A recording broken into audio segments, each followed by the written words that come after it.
You're watching BCTV. We're all about Branford.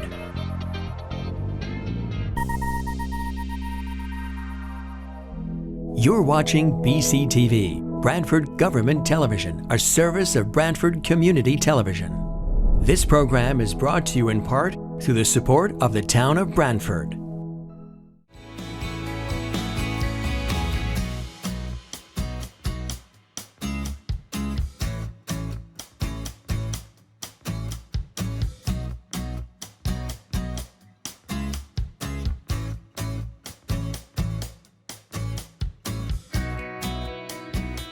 Okay, then we'll call this meeting of the Branford Planning and Zoning Commission to order.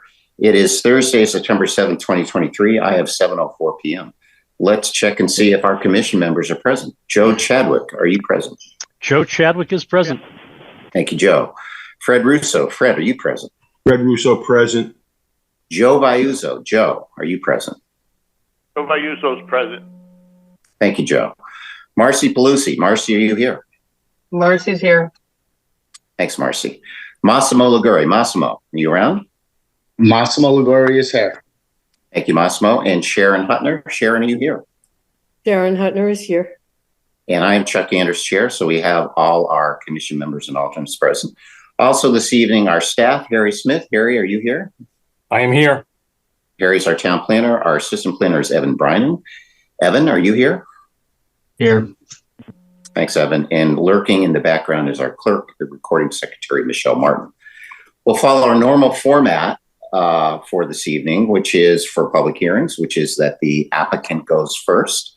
After the applicant makes its presentation, we turn it over for a summary of the staff report by the staff and open it up to questions and comments by commission members. After that, we will open it up to the public, and I'll ask Evan to review the process for participating in the public portion, and you can present your questions and comments at that time. After the public portion is done, we allow the applicant to respond to any of the public comment, and we also turn it over for any additional questions from commission members and staff. We may or may not close the public hearing, depending on how it goes. And it's certainly not unusual to have a public hearing that is stayed open on multiple evenings. So with that, Evan, before I turn to ask you to Evan to explain, I'm going to ask Fred to read the notice of public hearing. Legal notice. Ready? Chuck, we ready? Yes, yeah, Fred, read, okay. Yeah, you read the legal notice of public hearing. Legal notice, Town of Branford. The Planning and Zoning Commission of the Town of Branford, Connecticut hereby gives notice of public hearings to be held on Thursday, September 7th, 2023 at 7 p.m. by remote technology to consider the applications listed below. Information regarding how to participate in the public hearings will be provided on the Commission's meeting agenda. They'll be posted on the town's website at least 24 hours prior to the meeting. Application number 23-6.3, PPD/Master Plan Modification for a multifamily located at 26 Cherry Hill Road, Cherry Hill Estates, LLC, applicant and owner. Application number 23-6.4, special exception modification for a multifamily located at 26 Cherry Hill Road, Cherry Hill Estates, LLC, applicant and owner. Application number 23-6.5, PPD, site plan modification for a multifamily located at 26 Cherry Hill Road, Cherry Hill Estates, LLC, applicant and owner. Application number 23-7.3, special exception for parking and stormwater maintenance improvements and grading for an auto repair facility located at 9 Elm Street. 9 Elm Street, LLC, care of Kevin O'Neill, applicant and owner. Last one, application number 23-6.7, special exception, multi-tenant signage program located at 249 to 251 West Main Street, Lakeview Center Associates, LLC, care of De Laurentiis Management, applicant and owner. At said hearings, all persons will have the right to be heard. Copies are on file in the Planning and Zoning Commission's office at the Planning and Zoning Department at 1019 Main Street, Branford, Connecticut, 06405. Written communications may be sent to the above address or to planning and zoning at branford-connecticut.gov. Planning and zoning, Branford Planning and Zoning Commissioner C. Andres, chairperson. Chuck Andrews here. Thank you, Fred. So, Evan, can you review with us the process for the applicants and public to participate in this Zoom meeting? Sure. If during the public hearing you'd like to participate, down at the bottom of your screen, there's a button labeled reactions. Once you select that, there's additional options. Please select raise your hand. If you'd like to speak, you can also type into the chat that you'd like to participate. If not, try the old wave your hand in front of the camera. I'll try to catch you. We ask that everybody please state their name at the beginning of their comment or question. If you're dialing in by phone, you can press *9 to raise your hand. And again, please state your name at the beginning of your comment or question. Chuck Andrews, Chair. Thank you, Evan. So now then we'll turn that into our public hearing items. First one is a continued public hearing. It's from Shirley McCarthy and Peter Henschel, or the applicants. It's a zoning regulation amendment regarding adding definitions. It's regarding landscaping section, including definitions, and a new section 6.13 regarding fencing. This is a matter that we've opened the public hearing. I believe we had a couple public hearings, and it was this matter was continued. I believe there's one opportunity with the applicants and staff to meet and discuss further with the Economic Development Commission about some of the provisions. So I'm not sure exactly where that stands. I think there may be some additional, but I'll just turn it over to the applicants, Shirley and Peter. Would you like to bring us up to date? Sure. Chuck, this is Peter Henschel. Can you hear me okay? Yes. Great. So just to give you a little update on what we've been doing since the last hearing, and we do understand that there will be potentially one more public hearing later in the month. So this will just be an update of the current status of edits that we've made. We have adjusted certain wording as a response to the discussion in the past public hearings, and we've also integrated the written comments that Commissioner Chadwick submitted. We've integrated those into the proposal. In doing this, we generated, and I think Harry may have distributed it just a little while ago to the commissioners, a clean current copy of the proposal with the changes. They show the changes as originally proposed, highlighted. They show in a different highlight, a bold highlight, changes that we have incorporated since the last public hearing. I think that would be a good document to review for the commission to review before the final public hearing. But I can go over some of the highlights of some of the key things that I think we've incorporated as changes and edits into that. And finally, we have been in contact with the EDC during the summer, and we have a meeting planned for next week, I believe, with a subgroup of the commission to review the proposal, which would be the proposal as it's been distributed tonight, and discuss any comments or concerns that they may have. And so we can report on that, and I'm sure they will in the next public hearing. So it might be easy if Harry could let me share my screen. I can actually pull up the document and show you a few of the key changes we've made. Would that make sense to do it that way? Chuck Andrews, Chair. Sure, if you want to do a summary. So Harry, can I share my screen? Harry Smith, Town Planner. You should be able to do that at will. Okay.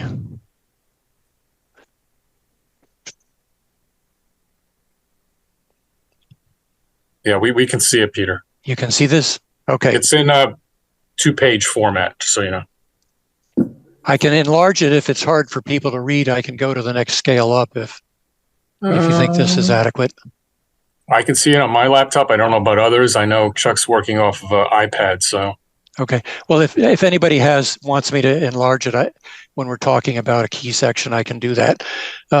So this is what the document currently looks like. As I said, it's anything in black was text that was in the current zoning reg and hasn't been proposed to be changed. Anything that's in the lighter blue tone is text that we incorporated in our original proposal to the commission.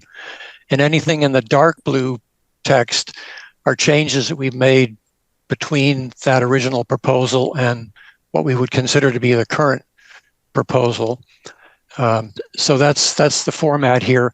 Starting with the definitions, one of the key changes we made in definitions was we had defined significant and noteworthy trees, and in discussing it, we decided to increase the size of a tree to make it a noteworthy tree from 8 inches to 10 inches.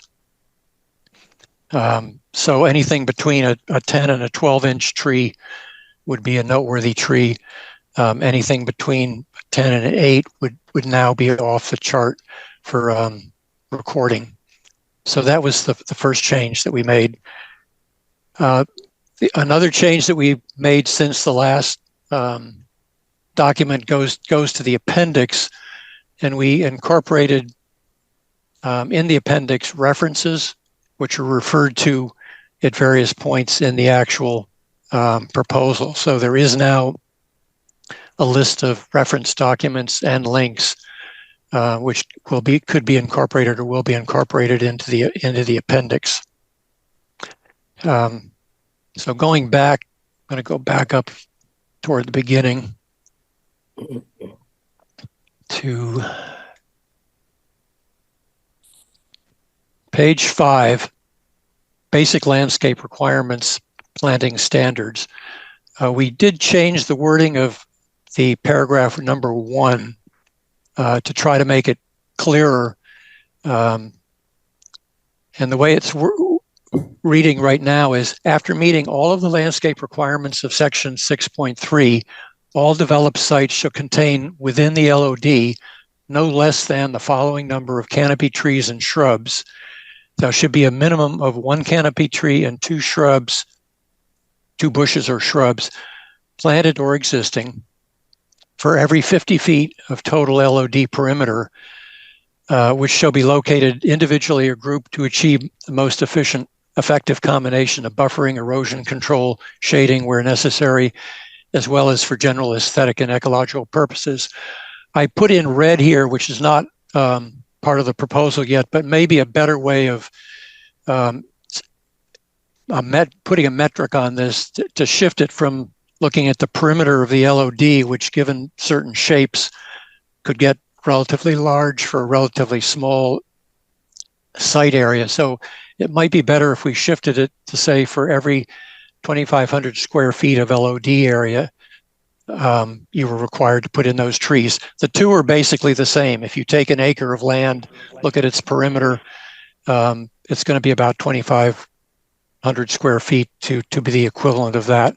And this gets rid of the problem of convoluted sites with a lot of perimeter, but not a lot of area. So I'd propose the commission look at that version for that.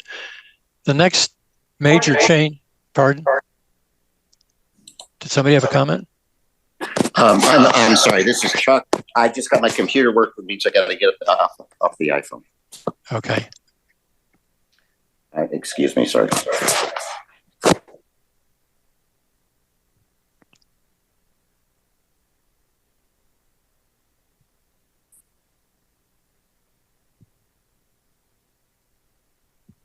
I'm going to wait until Chuck gets back. Harry Smith, Town Planner. Chuck, I just made you a co-host on your computer, so.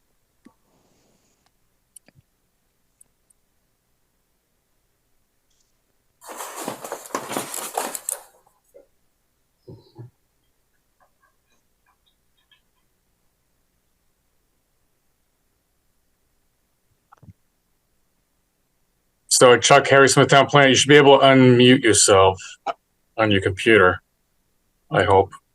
Okay, I think so. Yep. Great. Okay. Apologize for the delay here. Just it's easier to see on the bigger screen. Of course. Great. Okay. Peter, sorry about that.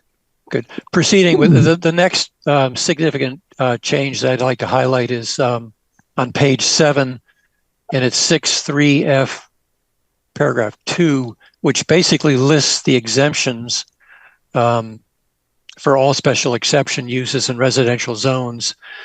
All special exception uses in residential zones shall provide a minimum 20-foot wide landscape strip parallel to the street, except for the following, which shall be exempt. And I won't read all of these, but I think these are all exemptions which were originally applied. One thing I'd like to add, which I haven't discussed with Harry or Shirley yet, but is item K, which relates to one special exception required in a residential zone is for accessory buildings that are either higher or larger than their maximum requirement or limit. And it would seem to me that in the case of that type of an exemption, we wouldn't want to all of a sudden require a special front yard landscape requirement. But the commission can look at that. The next thing is 6.3E3. Hold on.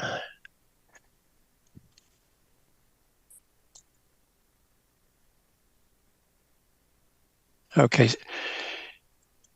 6.3E3 was looking at the requirement for replacing trees within the LOD, significant or noteworthy trees that were removed due to the development proposal, and the requirement to replace those with an additional tree planted on a one-for-one basis. In discussing this, there was some concern over the possibility that there might be one or two sites in Branford which might be undergoing some development that were quite large in size and also possibly significantly wooded, in which case this requirement might get to be excessive. So we looked at a carve out, which is A, for properties that are more than 4 acres in size, heavily forested, which means more than 50% of the total parcel area is covered by existing mature forest.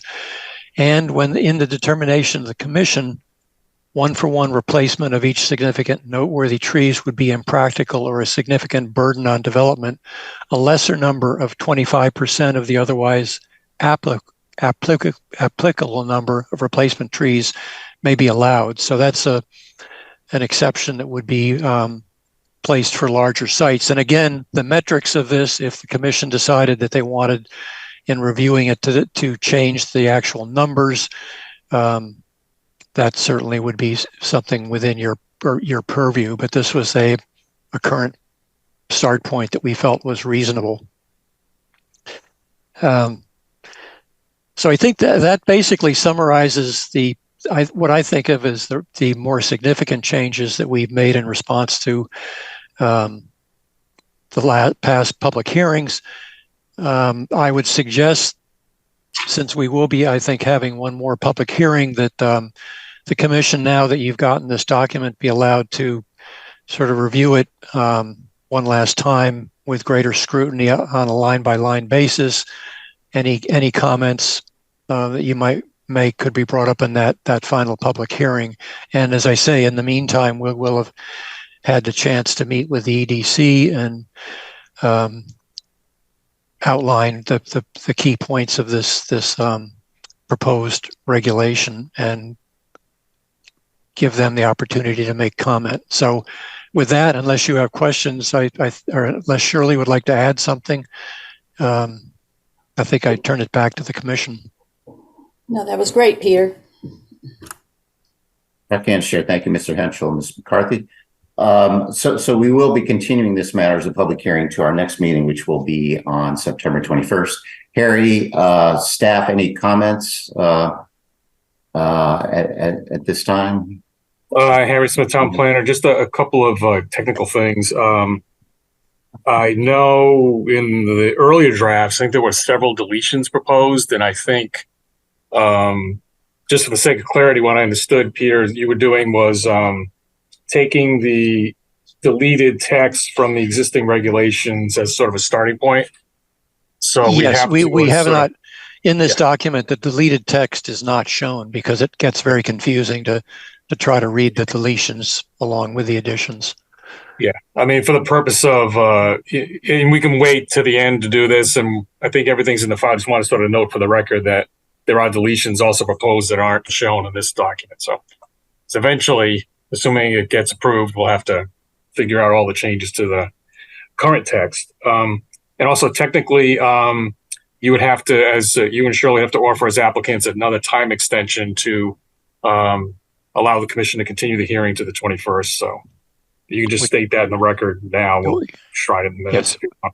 Yes. I would agree. Shirley, would you agree also? Yes. Okay. Thanks. And that's it at the moment from me. So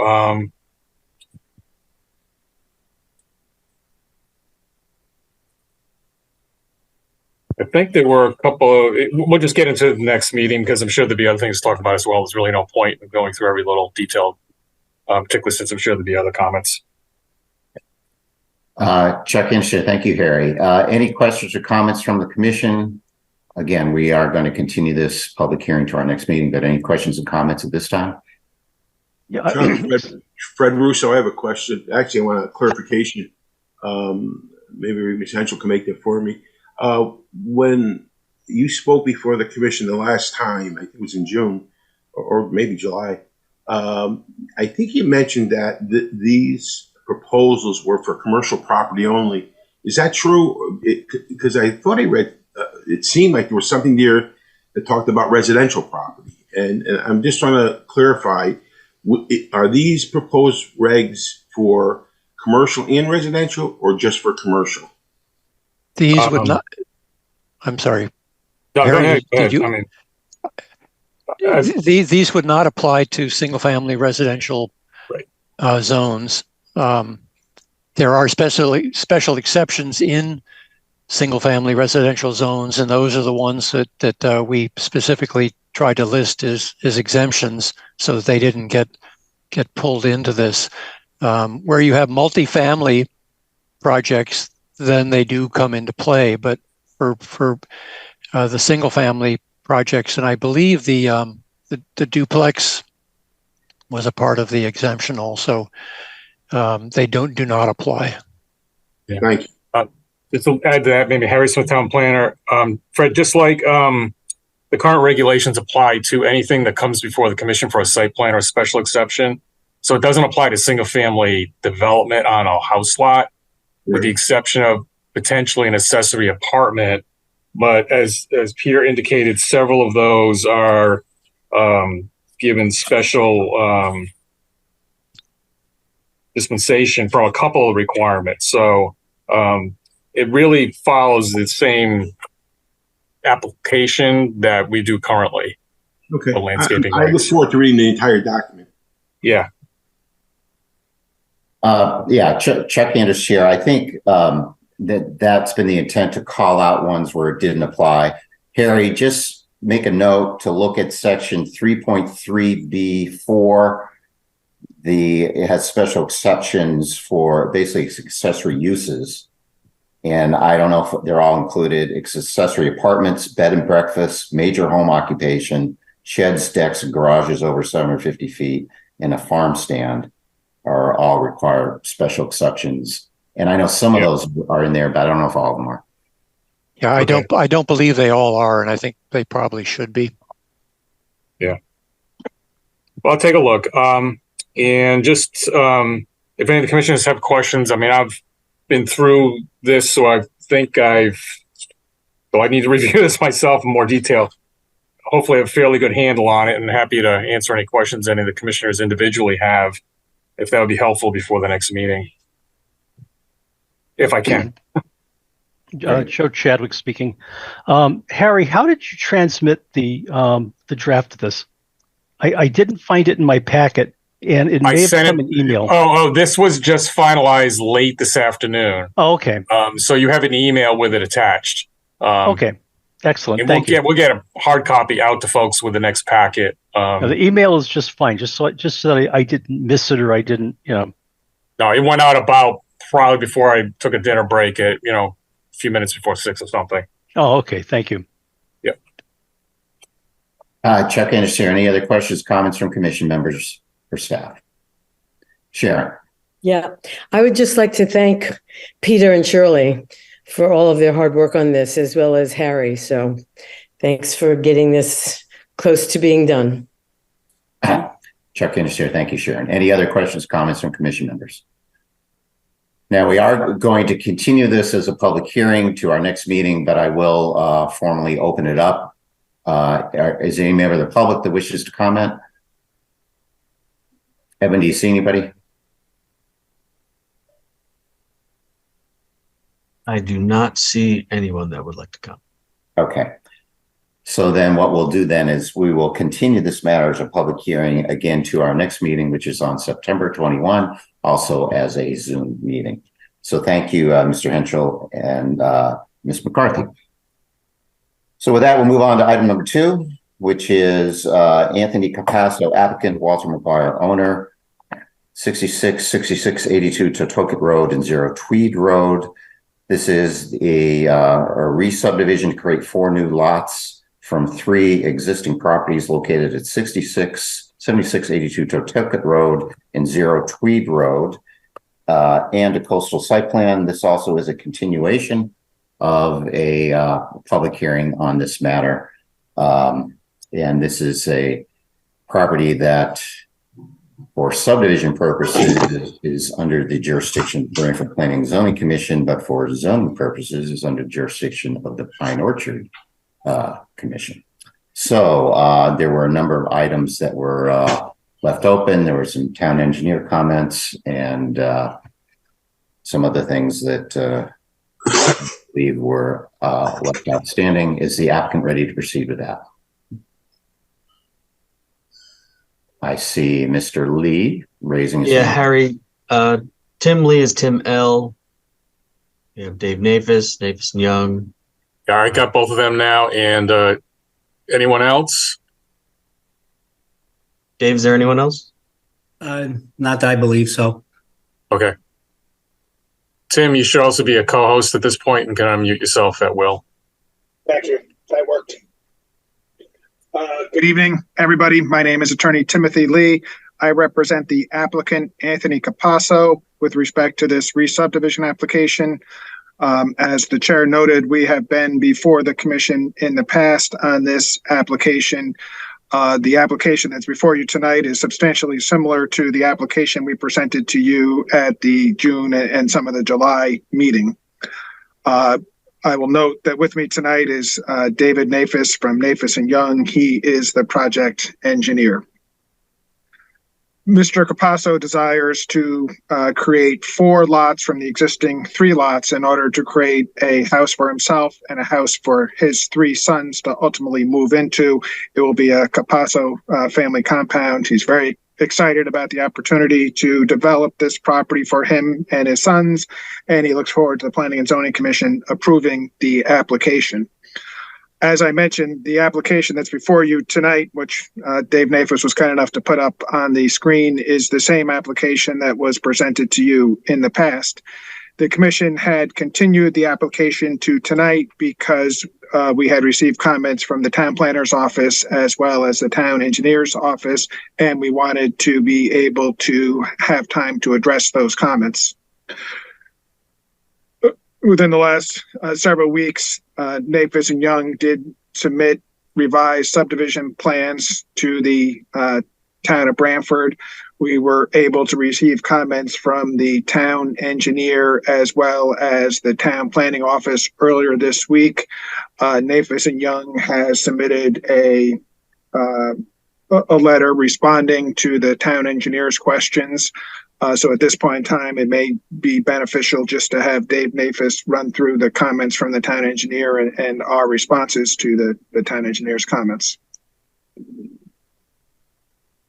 Okay, can everybody hear me okay? Yes, Mr. Nafis, we can hear you. Okay. Yeah, just for the record, it's David Nafis, licensed professional engineer and land surveyor with Nafis and Young Engineers, 1355 Middletown Avenue in Northford.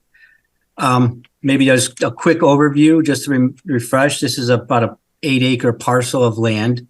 Currently, it's shown as one. There's a lot technically here. There's a lot in this area that runs out to the road, and then there's the existing house lot here. So there's technically right now 3 lots. We're looking, as Mr. Lee said, we're going to look to create a 4th lot. We received some letters from the town engineer and town planner. We went through, we got through all the town engineers and pretty much all of the town planners' comments, but we didn't have time to get hard copies of the plans down. And quite obviously, dropping off at 4 o'clock probably wouldn't have made a difference anyway. There's quite a few comments. A lot of them are like a lot of technical numbers that don't really show up on this, because if you've seen the plan, there's really not much other than like there's some minor grading issues in some areas there. A couple of the highlights, the town engineer was asking that we're showing silt sacks in all the catch basins along the roadway. He asked that we then extend it and put them out in out into Tuckett Road also on the existing catch basins to keep any sediments out of those, which is not a problem. He asked that we change our oil water grit separator to a hydrodynamic grit separator. That's a legitimate comment, so we've done that. Probably the biggest and most important one was he told us over in this area off the site is kind of an area that's the town has had problems with, or there's kind of issues with water and stuff like that. And because we're running through this area is really not changing, but we are adding a little bit of impervious and some grading. What we're doing to alleviate that is this little area right here, and we'll work it out with the town engineer, the actual sizes of it. But it's just like a low depressed area, only of a couple inches, that'll capture the excess volume of any runoff. So this area, so it won't exacerbate any runoff to this part of the property. It should be very shallow, so it should infiltrate and evaporate at a fairly short time base. Like I said, only an inch or so deep at the maximum during heavy storms. There's the existing house here that's going to be raised with a new house. One of the other things is obviously all this is going to have to, each lot will have to go back to East Shore once they come in with their final house designs, obviously, because these are pretty generic houses. All the septic was designed for 4 bedrooms. So when they come in, we'll have to do some modifications if we need to raise or decrease that. There's also some areas on these lots that we can also accommodate some infiltration with if we need to in the future. If we need to, like out in the front yards here, there's some areas we can infiltrate, run roof leaders into. And this lot, we obviously run and do some more infiltration here. We have a little bit on this lot, but there are some areas in the back that we can add some more. So there's still some areas where we can add some things if we need to, when they decide to come with the houses. We have the main detention pond here, which is got a safety factor of about 1.8. So it's quite significant in size. So there shouldn't be any water leaving this. There shouldn't be much of any water leaving the site at all. Except in maybe the heavier storms. There's like I said, most of the comments from the town engineer were a lot of numbers in crunching, so they don't really show up on the display. There were some minor grading issues where he wanted us to just regrade some areas so there wouldn't be some standing water. But like a lot of this is like each lot, once it's developed, once we have the actual house plan and stuff, they'll probably have to come back in and have to be re-reviewed on an individual basis at that point. But I think at that point, that pretty much covers all the major issues to this point. But I know we're pressed for time, so I don't want to put everybody to sleep by talking about this number and that number. Thank you, Dave. And I agree. I think we did submit a comment letter which addresses the concerns of the town engineer. We did try to submit hard copies of the plans. So the town engineer has not had an opportunity to review the revisions we made and called out in our response letter.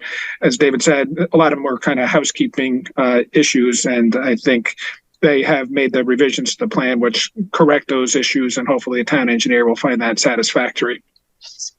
In addition to the comments from the town engineer, we did receive comments from the town planner's office. And once again, there's nothing, I think a fair reading of Evan's report is that we've addressed most of the concerns in his initial evaluation of the project. There were a couple other issues he wanted clarification on, which we can provide the clarification to. Nick McClay from Nafis and Young wrote back to Evan today saying we can address Evan's concerns in his memo, and there's nothing in that plan that's a deal breaker that cannot be accommodated. I'm happy to go through Evan's letter, or have Evan go through his letter if he wants, or if you would just like us to try to submit the revised plans and address Evan's concerns, or whether you want to spend time on that tonight. I'll defer to the will of the commission. Mr. Lee, are you open to an extension of continuing the public hearing, or what?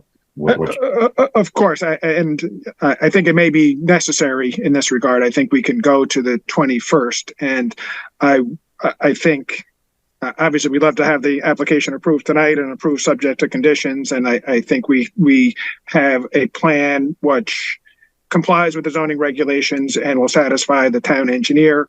But if the thought was that the town wanted to see hard copies of the plans before they took formal action on the application. Okay, so you are consenting to an extension to our next meeting? That is correct. Okay. Because I, as you properly pointed out, the town engineer hasn't reviewed the responses, and we haven't seen the plans, so you may want to see what they say. So right. Yes, I think that's right. I think that's the cautious approach, and it's probably what the commission can do. I think I'm satisfied based on the correspondence I've seen from Nafis and Young and the town engineer that we've addressed all his concerns, but certainly I think the commission should get that confirmation from town staff as well. Okay, so maybe what we'll do is we'll ask for maybe town staff to review. Do you have anything else, Mr. Lee? No, that was the plan. Like I said, it's substantially similar. There were some housekeeping issues. They asked for the submission of some additional information, including the fact that QVHD had approved a septic layout in 2022. We supplemented the filings with that information, and also some correspondence from the Regional Water Authority. Okay, so maybe what we'll do is we'll ask staff to review the staff report and maybe highlight with the understanding again that it appears we're going to continue this public hearing, and staff will want to review the additional information come in. But maybe Evan, I think you prepared the staff report. If there's particular items that you would like to call out that you think are particularly important that maybe you feel have not been addressed, or maybe should be addressed, or you're unclear about, or whatever. So maybe we'll, at this point, turn it over to staff. Evan, do you want to review that? Yeah, absolutely. I think like Mr. Navis and Mr. Lee said, they got my comments, and it looks like they made some changes based on my last staff report already. Dave, is the retention pond, is that in between lot 3 and 4, that area? Or was there an additional retention pond mentioned in the? That was that area we were talking about over in here. Okay. There was just a slight increase in the volume that was running off. So what we're going to do is, like I said, it's not going to be a retention pond. It's going to be like a slightly depressed area that we can capture the volume in. But because we have a large enough space, it only needs to be an inch or two or so deep. And so we can probably grass it and make it so they can mow it, and it'll keep dry, but it'll keep the any excess water out of that area. Sure. Harry, could you make Navis and Young a co-host? I want to say in the report back, I did call that section over here a detention pond. So just if you were looking at that, that's what happened. Sure. I think in the report, I also put it a little deeper than we were talking about. Or on this plan, it's a little deeper than we were talking about right here. But as we said, we'll work with the town to figure out the exact amount that everything is needed. Just to clear up any possible confusion between things. No, thanks guys for clarifying. So I'm just going to run through, my staff report has been updated a few times now. So I'm just going to run through the few remaining questions or outstanding items that I had prior to this newest revision of the plans. So I'm just going to start with a limit of disturbance. The applicant stated in their last response letter to us that there will be no clearing outside of the proposed grading areas. So I just asked that a line of disturbance be added to the plan. I believe town engineer also asked for something similar in his report as well. The septic system approval documentation. The applicant has provided a letter to us today and wrote in their report that the proposed septic system in the same location, size, and similar size homes was approved by the East Shore Health District last year in 2022. I had reached out to the East Shore Health District and they did say that they're working on the current application approval at the moment. So, that's not the traditional documentation that I've seen for subdivisions on septic systems, but I guess it's up to the commission whether or not they would accept that or not.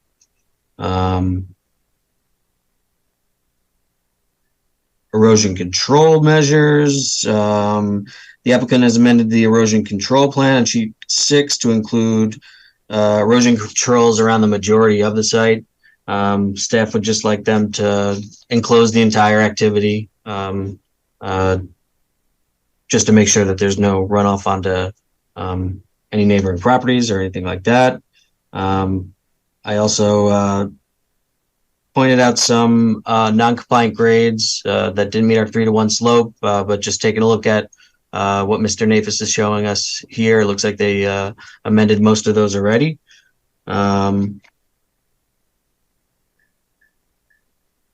I believe there was a landscaping plan that they had sent over to us today showing the street trees. So that was additional comment from me.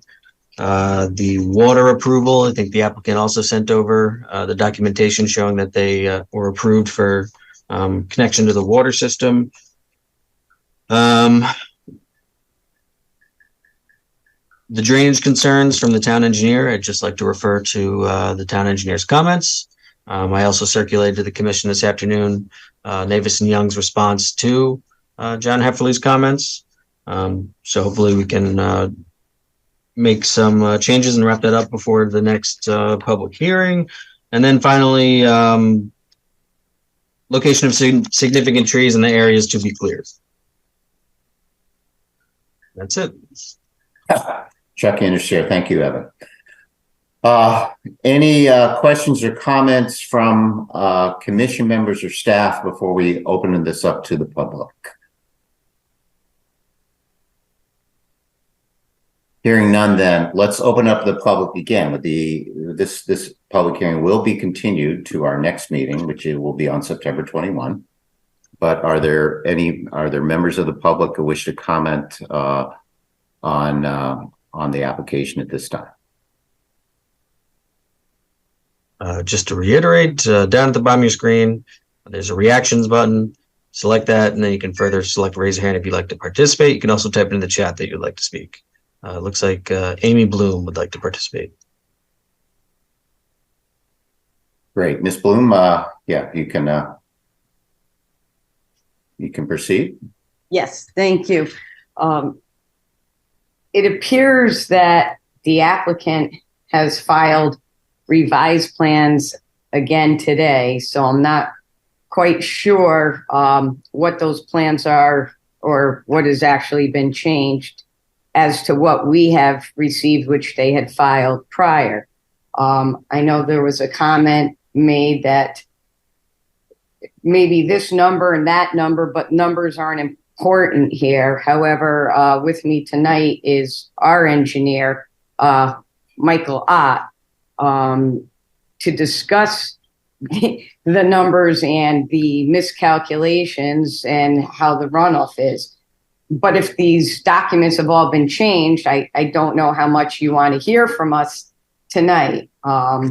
As I've stated before, I've been to several of these public hearings, and our office represents Enrique Salas Romer, who is a budding landowner at 74 Totucket Road. So if we're going to be continuing this public hearing, then I think we should just wait to hear from our engineer. Once we have these revised plans again, then we can go through where these calculations are missing and what is missing to get subdivision approval. Chuck Anders, Chair. Thank you, Ms. Bloom. Yes, definitely. You should certainly get copies of all the revisions which were just recently submitted. So, and yeah, it makes sense to comment on the revised plans rather than something that's been superseded. So, and especially in light of your large agenda, I don't want to waste everybody's time going through it now. Great. Okay. Thank you, Ms. Bloom. We appreciate that. Harry Smith, Town Planner. Just clarify. I don't know, Evan. Have we actually received even digitally copies of what was shown on the screen tonight? Revised. No, I was gonna maybe shoot Dave and Nick an email at some point. Okay. Just ask them that not only any revisions that they were going to submit for the comments from me and the town engineer, but also that colorized map that they showed us today, just for the application file. Okay, so at this point, we just have a letter in terms of a response in the file. We don't have any revised plans or any revised stormwater calculations. We have none of the things that were talked about yet. Okay. Okay. And Mr. Lee would request we get them as soon as possible. We would certainly want to get those to Ms. Bloom and her engineer for them to have time to review as well. Are there anything else, Ms. Bloom? No, that's it. Okay. Are there other members of the public that wish to comment at this time? Any other questions, comments from commission members or staff or the applicant? Okay, hearing none, then we will continue this matter to our next meeting, which will be on September 21. That's Thursday, September 21 at 7 p.m. That is also going to be a Zoom meeting like this one. So thank you very much. So with that, we'll move on to items number 3, 4, and 5, which are all related. They're all Cherry Hill Estates, LLC, applicant and owner. Property address is 26 Cherry Hill Road, and this is PDD master plan modification, multifamily residential, special exception modification for multifamily residential, and a PDD site plan modification. This is the Sterling Ridge project, which we've heard versions of for quite frequently over the years. Harry, is the applicant Mr. Herbst? Do you want to comment on this? Or I understand this also is likely to be my understanding. Center review needs to look at it. There's some other things, but do you, Mr. Herbst, do you have any initial comments on this? Yes, I do. First, Mr. Chairman, thank you. And I want to thank the members of the board for allowing us the opportunity to come before you. I have reviewed the staff report that was provided to us yesterday afternoon around 4 o'clock.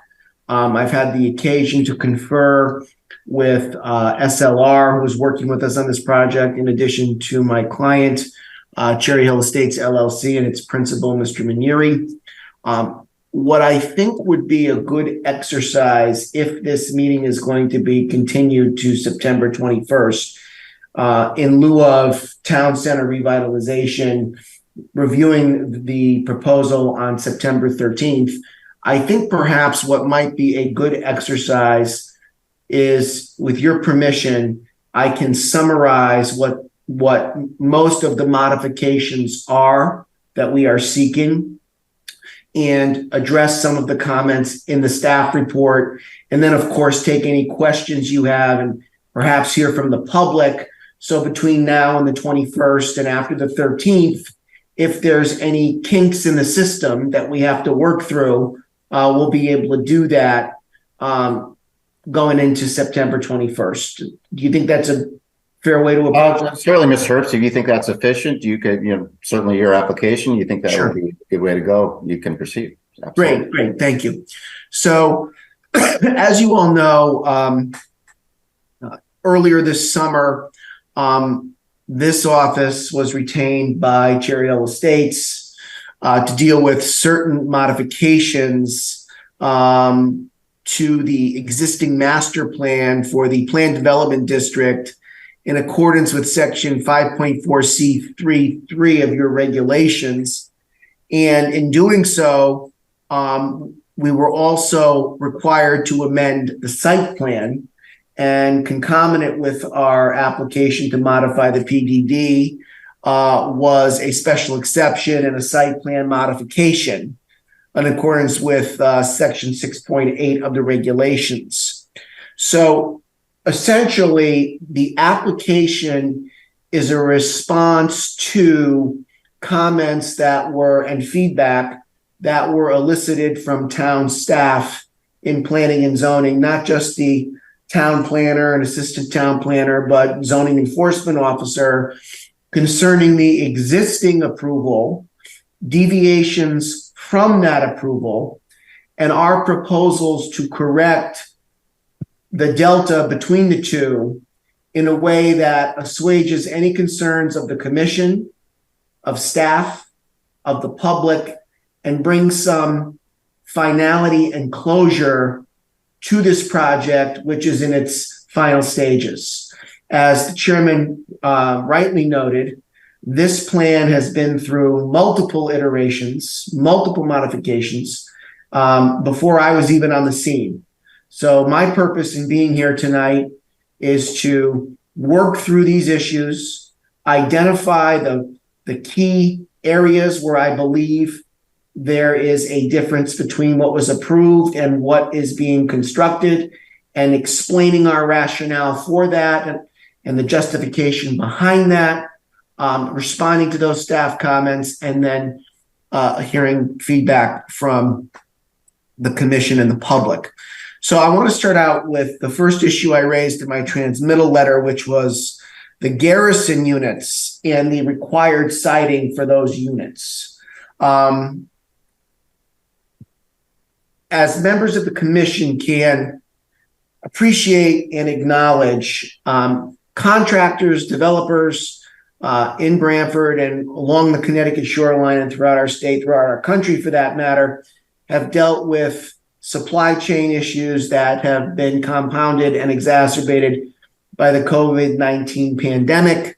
The inflationary trends that builders and developers are seeing with respect to supplies, which are necessary for them to execute developments like this one, has been very cost prohibitive and has also resulted in significant supply chain issues.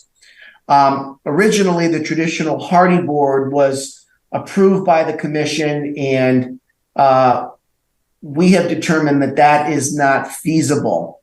And that cedar shingle siding is a more prudent alternative. In the construction industry, this material is of a very high quality. I can personally attest to that because I have used cedar shingle siding on my house that I just recently renovated down in Pine Orchard. We think it is adequate and suitable for this proposed project at this proposed location.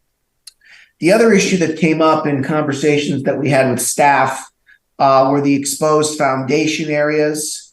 So we are coming back before the commission to address the rock veneer that will be required for the exposed foundation areas.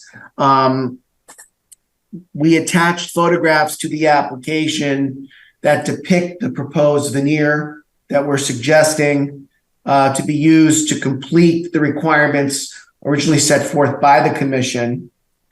The next area of concern in conversations we had with the town staff that we're responding to is with respect to garage doors. Like the Hardy Board, a determination was made in the field that a minor deviation in the type and style of the garage doors would be needed and utilized for the development. I want to note for the record that the garage door on the duplex units is of higher quality than what was originally approved. And Cherry Hill has informed me that based upon conversations they have had with the Historical Society, they have no issue with the garage doors as installed. So that is a modification we will need to seek. Perhaps one of the biggest ticket items in terms of cost was issue 4 that I raised in my transmittal letter to the commission concerning required gutters and downspouts. The commission originally required copper gutters. This condition is, and I'm being as honest as I can with the commission, this condition is absolutely untenable. Cherry Hill has estimated that copper gutters will cost upwards of $100,000 as approved and proposed. I don't have to tell all of you that copper is a commodity that elicits a very high price. If these copper gutters were to go forward, it would be absolutely cost prohibitive to the project. And I just want to note for the record that doing this in other communities where the properties are in actual defined and delineated historic districts, which are subject to historic district commission standards, in addition to planning and zoning, I have not seen this type of requirement. Now, it probably does exist in other places. I have not seen it. But we're going to be requesting that this original condition be lifted given the issues that I just articulated. Regarding the exterior decks, which was another issue of concern raised by staff, my client has advised me that the deck supports can be tapered down with AZAC. The question for, I guess, the commission and staff is whether they want the deck posts tapered or wrapped square. So that will need to be addressed by the commission as part of any modification. Also, gable end details. The original plans depict a window where there presently is an unfinished basement stairwell. Practically, it makes no sense to have a window in the midpoint of a basement stairwell. It would appear that there were either inadequate or no framing plans provided with the original architecturals, because if that had happened, this probably would have been picked up and identified before the commission acted on the last PDD modification. The other window that the commission and staff has taken issue with is a kitchen window. And practically, it really does not help or make sense to have a standard window over a kitchen sink. I would ask all of you to think about your kitchens and any windows over your kitchen sink compared to the windows throughout the rest of your house. It really is impractical to have a standard window over a kitchen sink. So we're asking that a change in window be used in that regard. And then with respect to the rear stone foundations, and we are asking the commission to grant the modification in accordance with how the applicant has presently performed. And also with respect to propane tanks, in consultation with my client, I can confirm that the reason why the propane tanks were not shown on the original plans is because the original intent was to have gas connected to the homes from the street. There's going to be a delay in the ability of gas to be brought down the street to allow for tie-in, hence the need to go with propane. So that is an explanation that we've provided on the record and in writing. Specifically as it relates to the duplex units, as I previously mentioned regarding cost escalators, the construction budget on this project increased by anywhere from between 25 to 30%. And this obviously has had an impact on the project and the ability to execute the project. So the cedar shakes that were used on the duplex were deemed to be appropriate, durable, and have longevity.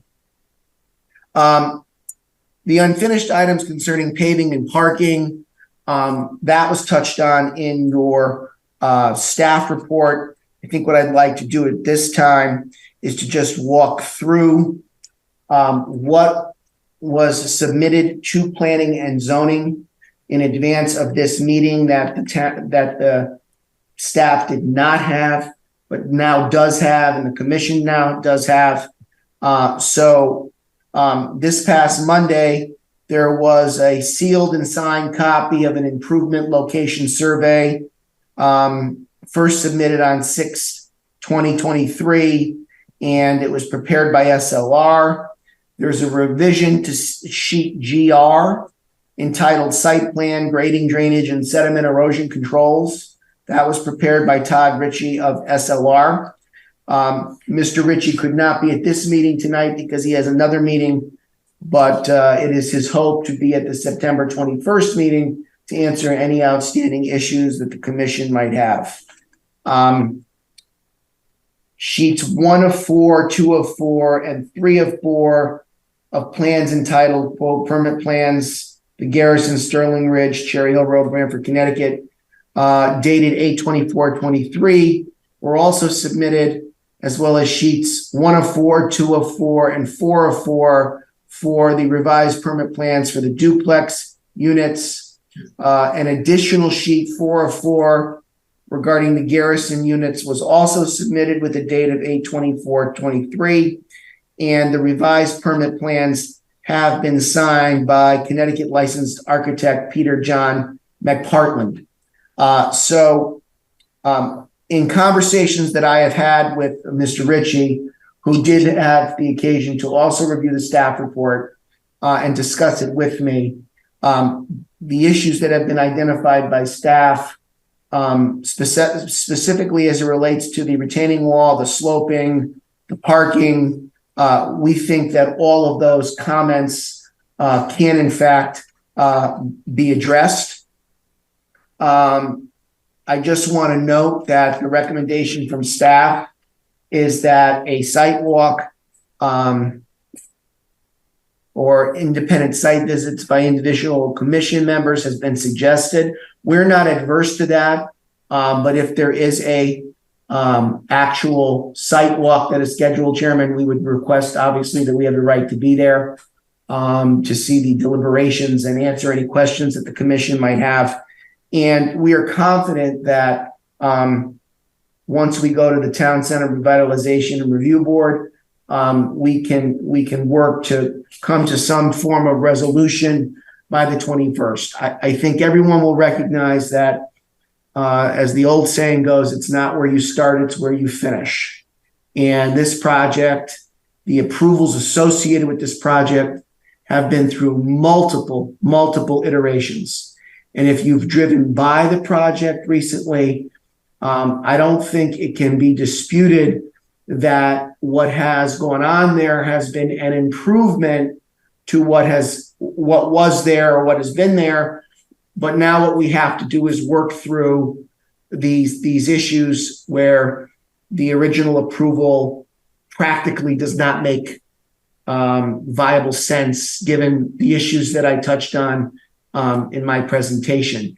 So with that, I'd be more than happy to take any questions from the commission. I will just also note that as staff indicated in its report, a referral was made by the building department to the state superior court concerning occupancy in some of these units that was not permitted. We obviously want to try to address the concerns of staff and also get the necessary modifications from the commission so we can report back to the court as to the status of the land use permitting and department review and sign off and commission sign off. So at that, Chairman, I'll turn it back over to you. Can't hear you. Thank you, Mr. Herbst, Chuck Anders, Chair. At this time, maybe we'll turn it over to staff. Harry, maybe you can summarize the developments and the highlights of the staff report at this time. Sure. Harry Smith, Town Planner. I won't take a whole lot of time, but just to add a few things to what was presented by Attorney Herbst. The background, as some of the commission members know, of this application goes back about 20 years. Includes an original approval, court appeals. There are also, just to note for the record, though the commission really has no formal role in any enforcement of them, but there, as a result of the court decision of court appeal, there are two budding property owners that have declarations of restriction. They were brought the appeal. So they have some legal rights to how the development proceeds, and particularly the Branford Historical Society has, and I pointed this out and provided locations and documents to Mr. Herbst, I believe has these documents.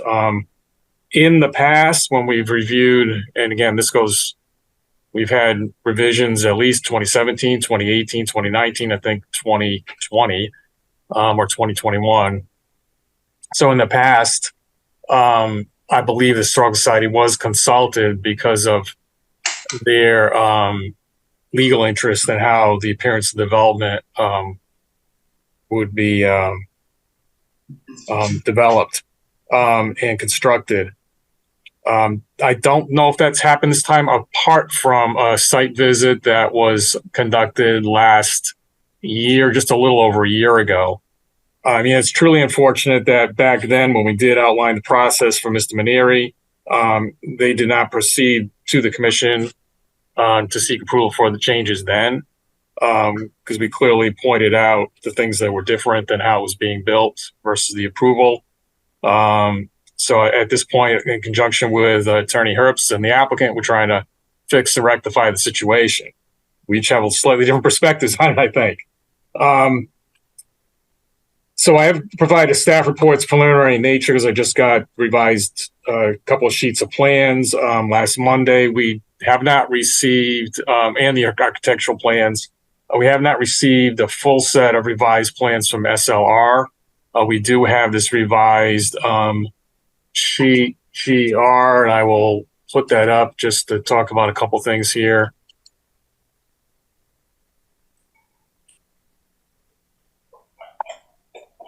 So hopefully everyone can see this. This is a layout of the development in black.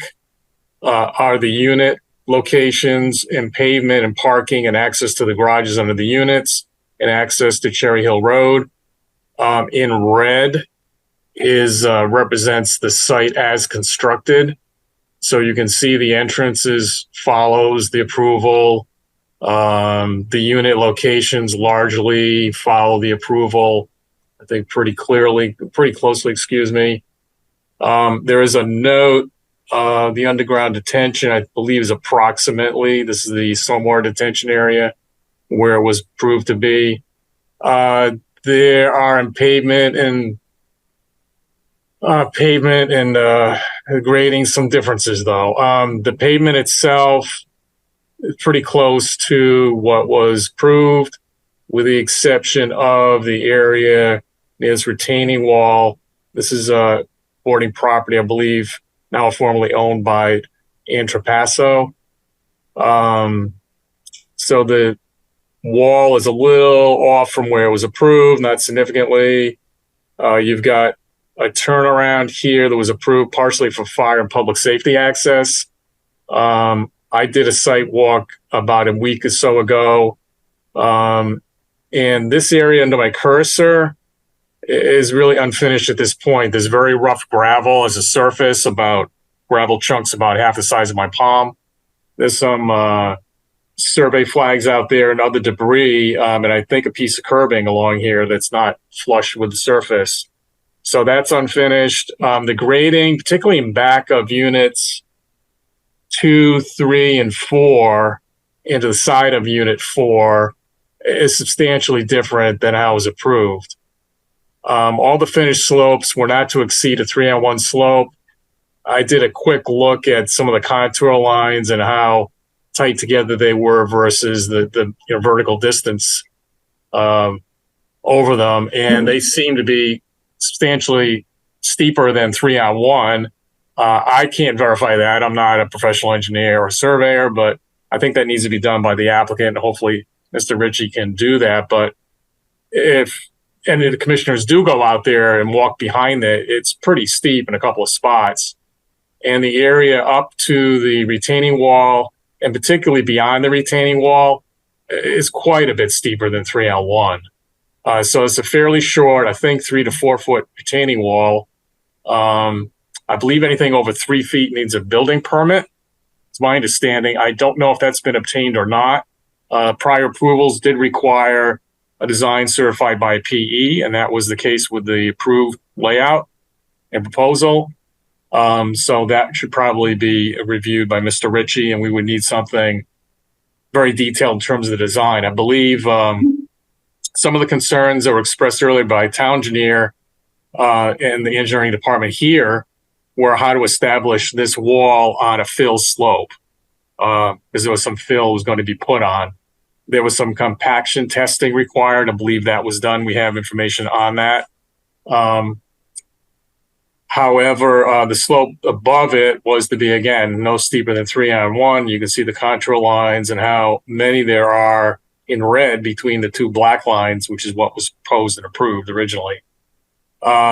Trying to achieve a 3-on-1 slope at this point would probably require quite a bit of reworking and going into this conservation easement area, which is where I'm circling my cursor and beyond it, which is prohibited by language of the easement, I believe, but that could be explored. But I don't know if that's an avenue to direct the applicant into, really.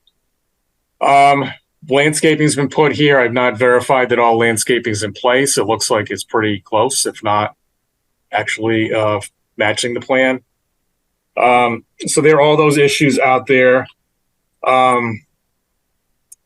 With respect to the actual plans that were submitted for the exteriors of the buildings, we did receive 6 sheets, large 24 by 36, that were all stamped, sealed, and signed by a registered architect in Connecticut, Peter McPartland, who prepared the last approved set of plans.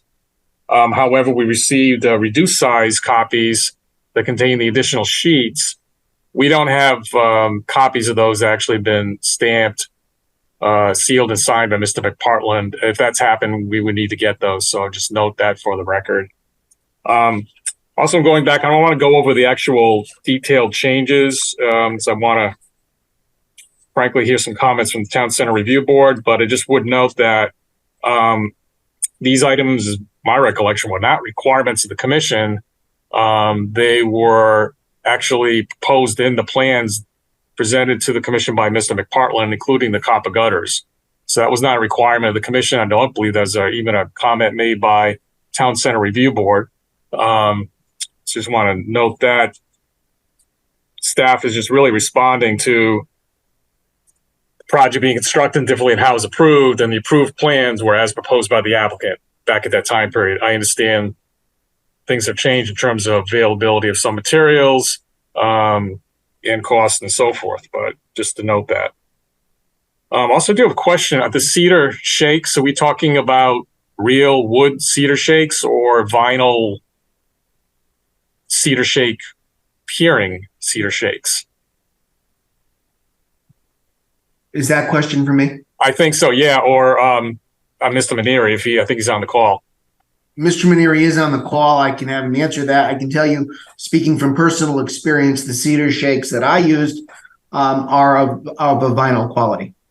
Okay, I think that's what I observed on the sides of the building. So, but they have the visual appearance of a shingle, but they're of a vinyl material. Yeah, they're designed to appear as cedar shakes. Yes, correct. So I think I've covered everything I really want to at this point, and we do have a long night. So I'll stop here.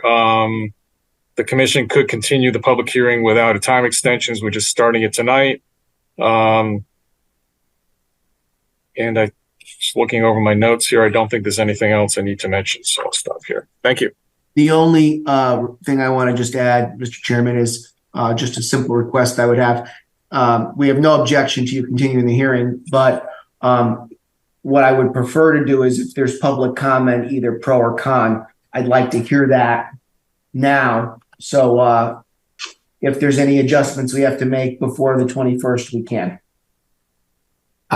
Chuck and certainly, Mr. Herbst, we'll certainly have the get to the public portion and invite public comment shortly.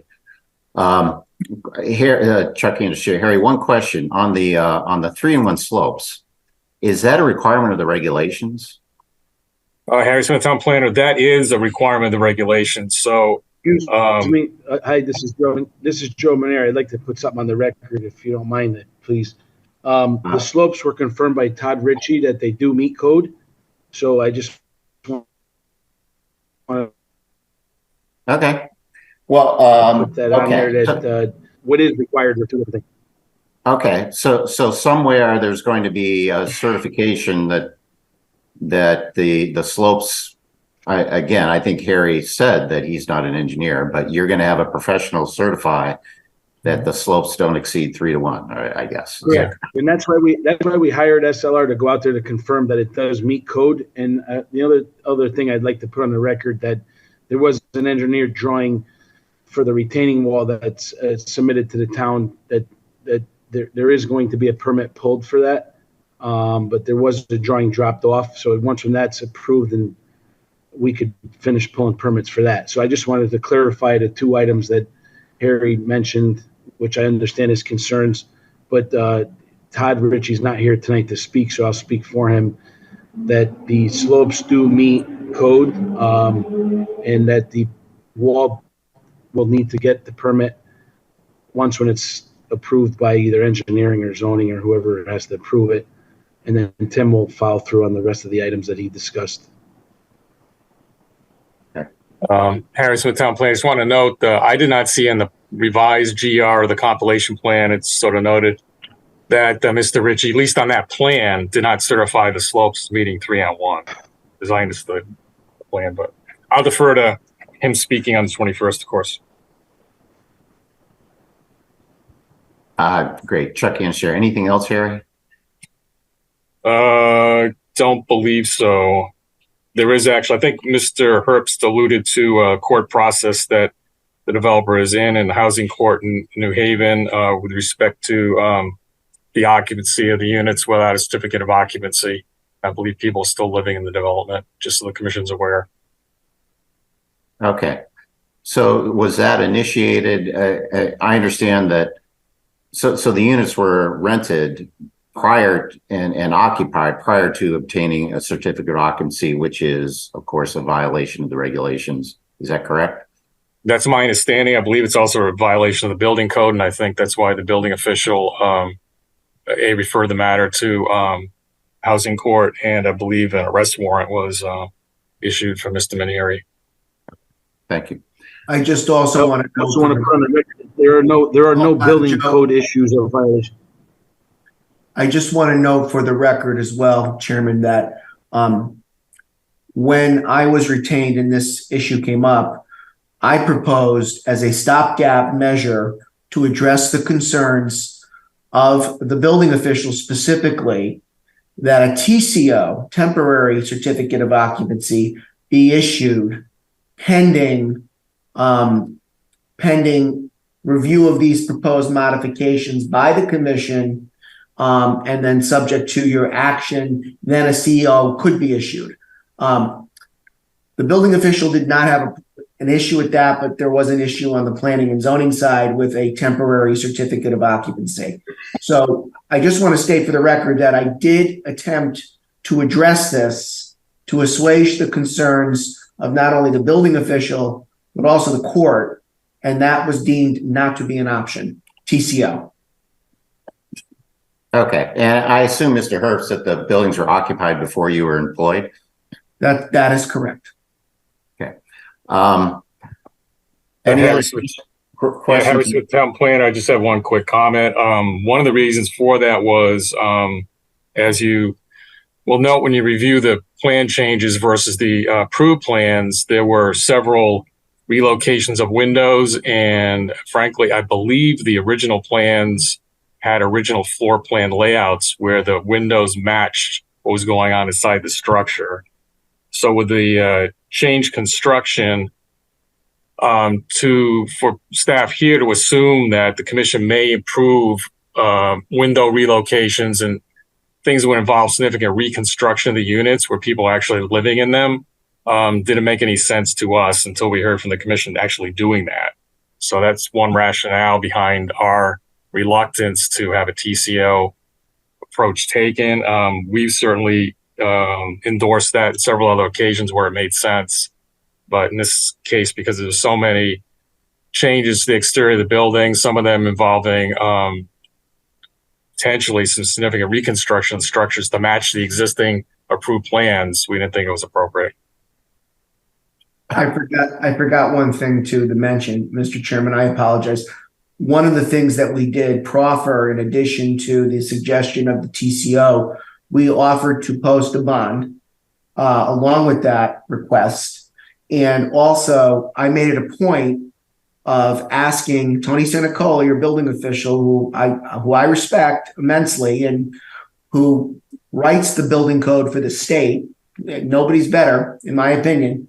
I asked him on repeated occasion if there were any life safety issues with the construction, if there was any concerns with safety with respect to the construction. My client had repeated conversations with Mr. Senicola on that issue. And I can tell you that I have seen correspondence from Mr. Senicola addressing that very pointed question that we raised. And he has not deemed there to be any building code safety issues of such a nature that would compromise public safety for anybody in or around the site. I just want to state that for the record. Check and share. Thank you, Mr. Herbst. Any other questions, comments from commission members before we open up to the public? Yeah, actually, I have a handful. First, I'm looking at a bunch of different drawings. I'm looking at one set that has double 4-inch vinyl siding on the exterior, another that says vinyl cedar shake siding. During the discussion and in the writing from the attorney, it says cedar shake. It does not say vinyl cedar shake. There is a substantive difference between the two. One is a real material. One attempts to look like a real material. So that lack of clarity is problematic. I also note that the one set of drawings on the screen, even though it's dated this year, is referencing a previous year's building, the previous building code. I don't know if that's some attempt to mesh with the date of the permit, but it's just the discontinuities in this make it difficult to sort of harmonize the issues as we're going through. My second point is the assertion that the project has been victimized by COVID, and we're all supposed to nod our head and go, "Oh yeah, COVID, that's killed everybody." The fact of the matter is, this building approval was made way before COVID. And in a typical construction process, at least any that I've been involved with, as soon as you get an approval, you run with it. You secure all of your permits, you get all your trades lined up, you get busy, you get moving. That did not happen. The project languished, even through before COVID started. You could walk by the site, see very little going on. I am reminded of the definition of chutzpah, where you kill both your parents and throw yourself on the mercy of the court because you're an orphan. In this case, I slept late, I missed the bus, and it's the bus's fault that I'm late for school. I do not find anything rationale about COVID-19 and the delay of COVID-19 to be a substantive or mitigating factor in any of these decisions. The project dragged on for whatever reason, and whether it was bad luck, difficulties in planning, I don't know. The term we use in construction administration is diligent prosecution of the work. And I did not see that in all of the times I've ever walked by the site. There are bursts of work, periods of dormancy. Then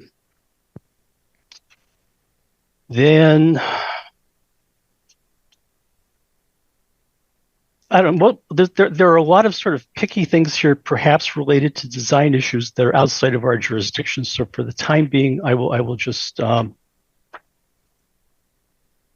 get back to being quiet. But I am really having a difficult. Oh, the copper gutters also. It's like we show up with a number of $100,000, and even at like $13 a foot, it would be like 4,000 feet of gutter on this project. There are things that just don't line up between the explanation and the documents I'm looking at to be able to just thread a little thread through it and say, okay, this is all lines up.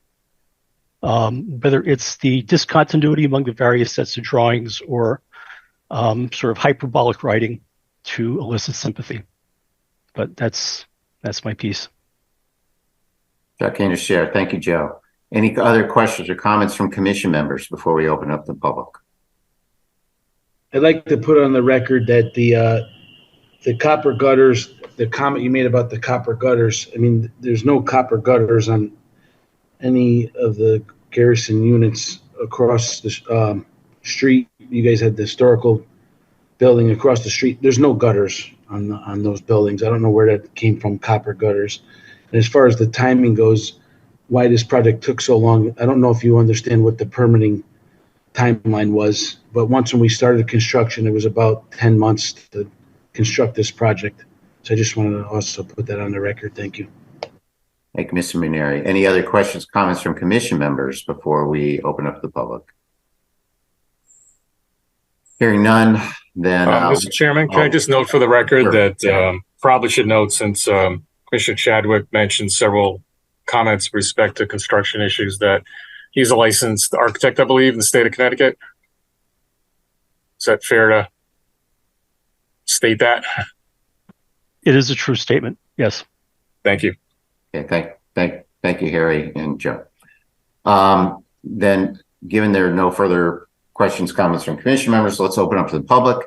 Any member of the public wish to comment? Evan, just remind everyone how we do that. Yeah, sure. So down at the bottom of your screen, there's a reactions button. You can select that. From there, select raise your hand if you'd like to speak. You can also type into the chat that you want to comment, or wave your hand in front of the camera and I'll try to catch you. I think we do have somebody so far, and I believe it's Mr. Stokes. Good evening. My name is Richard Stokes. My wife, Deborah, and I live at 23 Cherry Hill Road, which would be the opposite side of the street versus Cherry Hill Estates. I guess being a lay person, if I could get some confirmation based on what I'm hearing, that Cherry Hill Estates LLC submitted plans for this project that included all of the items that would have been discussed. Those plans were approved by the appropriate authorities, and then construction started. Is that how that process works?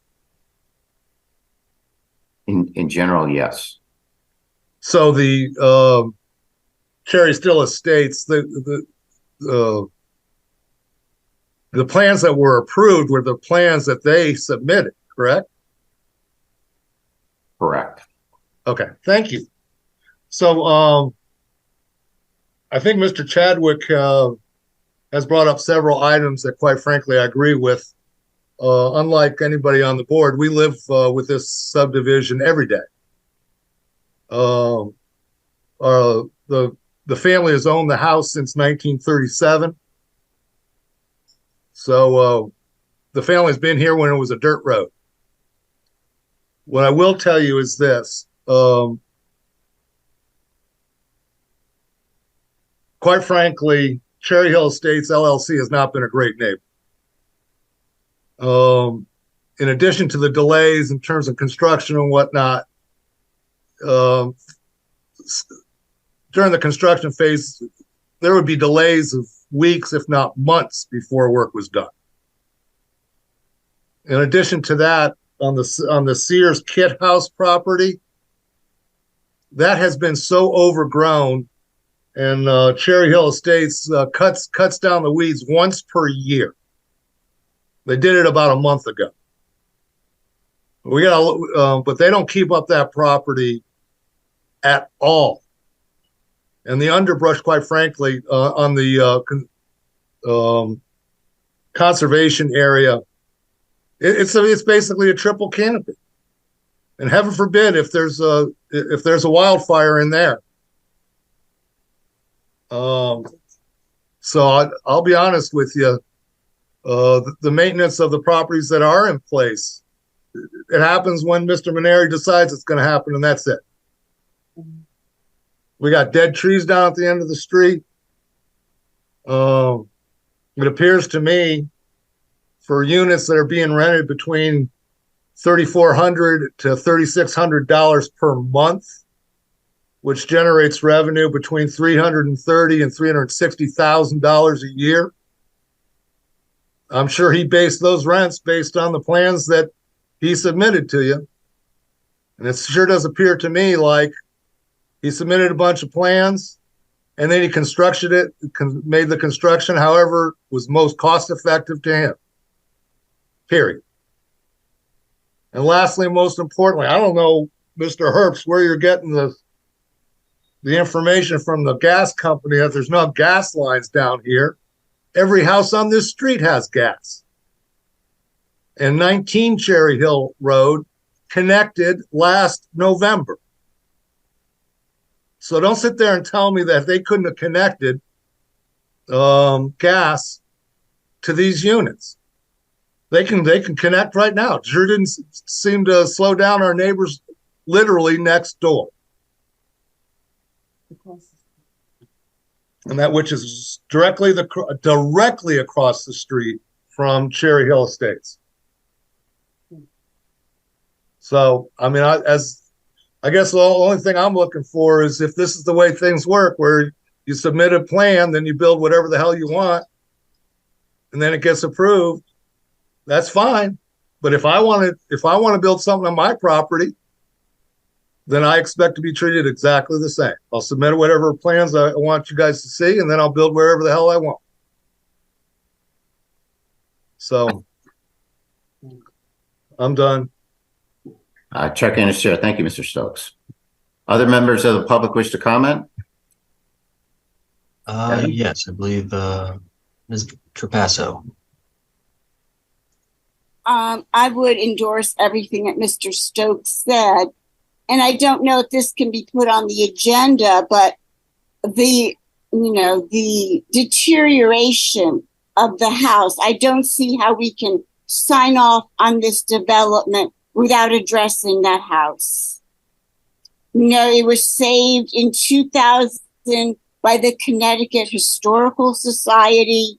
It is a Sears house kit. It is of enormous historical value.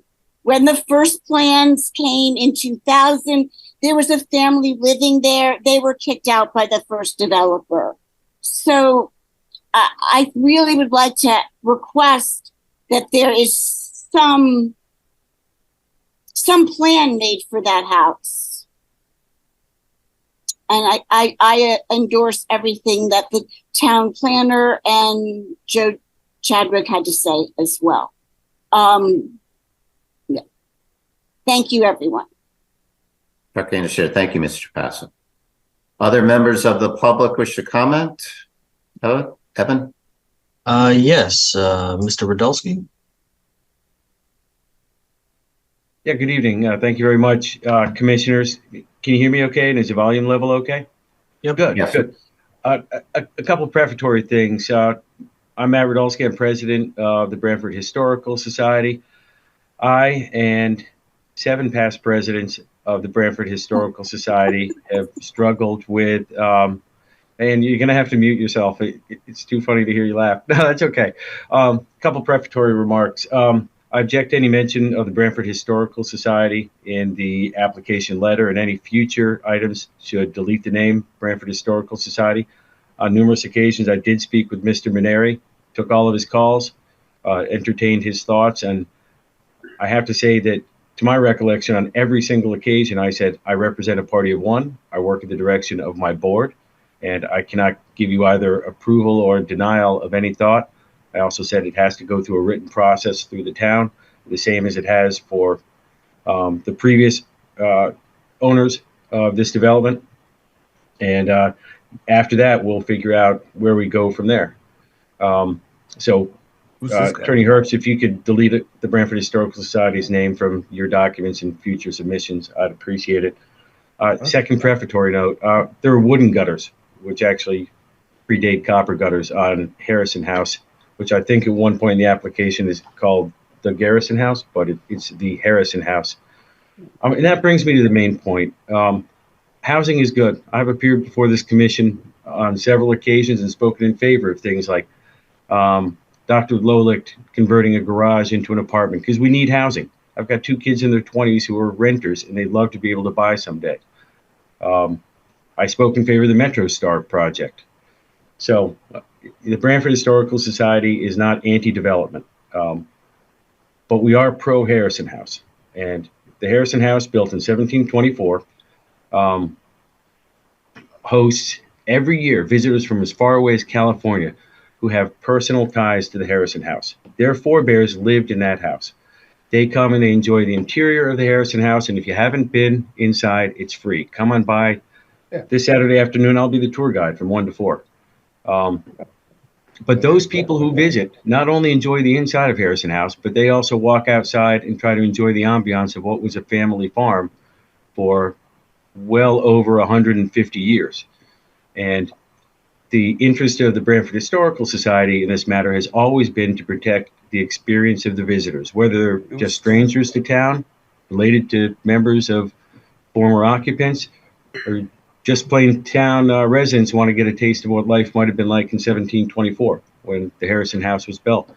We've been trying to protect that all along for 20 years. We're in favor of housing. We know people need it. We personally, as a party of one, speaking for myself, not the board, I wouldn't be opposed to a TCO as long as it's accompanied by a bond, but I know that that's not my jurisdiction. I think that's about it. I have lots of factual items that I take exception to in the letter. I think those have been pointed out by Commissioner Chadwick and others. I was surprised to read about cedar shingles because I've touched it. It's vinyl because I was there over a year ago when Planner Smith and Mr. Maneri and his architect, Mr. Partland, who offered copper gutters and all the window arrangement details that we agreed with when we walked through there. An additional item, not the purview of the Historical Society again, but I'm very concerned if anything's steeper than the approved grade, because that's a danger to the residents and to anybody who comes on the property. But again, that's by the by. One other note before I wrap up, the house that Mr. Passo is referring to is the McCabe House. It is listed as a contributing property in the Canoe National Historic District. This planned development district in a National Historic District probably would have been opposed tooth and nail by the board of the Branford Historical Society had there not been a long set of discussions and dialogue in a written agreement about, in return for getting high density of a planned development district, what is a developer willing to do to help maintain the character of this National Historic District? We have that agreement in order to go forward without another lawsuit. And the Historical Society has spent thousands of dollars, and we still have a treasury. We'd like to have another such letter executed, and we'd be willing to entertain any such letter that Attorney Herbst sends over, and we'll discuss it with the board.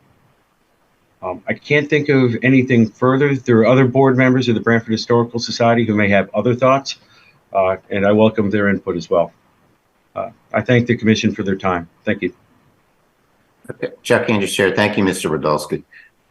Other members of the public wish to comment? Again, please select the reactions button and raise your hand option if you'd like to speak, or you can type it in the chat. Looks like we have one more person. Could you please state your name, L?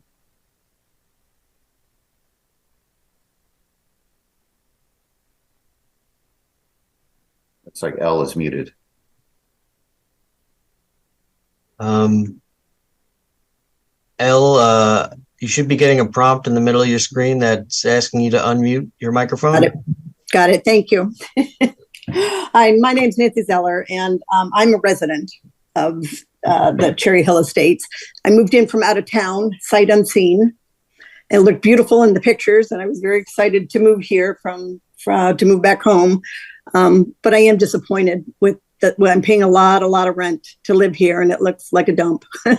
So I know some of you have walked around, but the paving that is not done, we had to push to get the mulch and the weeding done, and the trees, some of the trees are dead. It's not being maintained very well. And we're in a beautiful neighborhood with a lot of historical homes. And I feel badly for Mr. Stokes and Ann that are neighbors that live close by, but this needs to be addressed. I don't know all of the physical parts of the building that you're talking about. I'm just a novice also, but I agree that the attention has not been given to this location based on what was approved and proposed and approved, and people living here are not happy. A lot of the people that are living here are very unhappy with what's going on. So just my 2 cents. Thank you. Chuck Andrews, Chair. Thank you, Ms. Zeller. Mm-hmm. Evan, are there any other members of the public wish to comment? I do not see anyone else. No. Okay. We are going to continue this public hearing to our next meeting. Are there further comments? First by the applicant. Do you have any comments that you'd like to make at this time?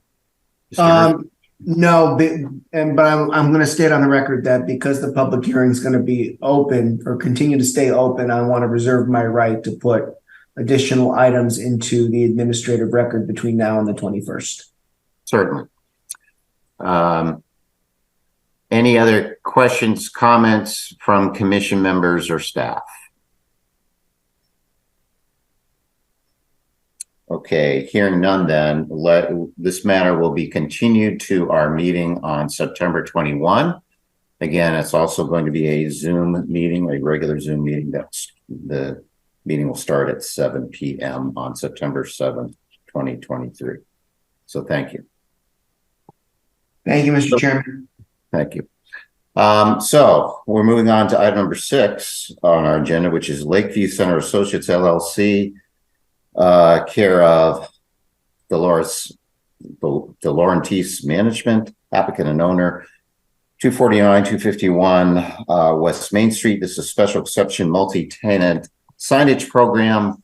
My understanding is there a request to continue this matter as well, Harry, or is the applicant here on that one, or what's our understanding for this one? The applicant will not be joining us tonight. He wasn't available.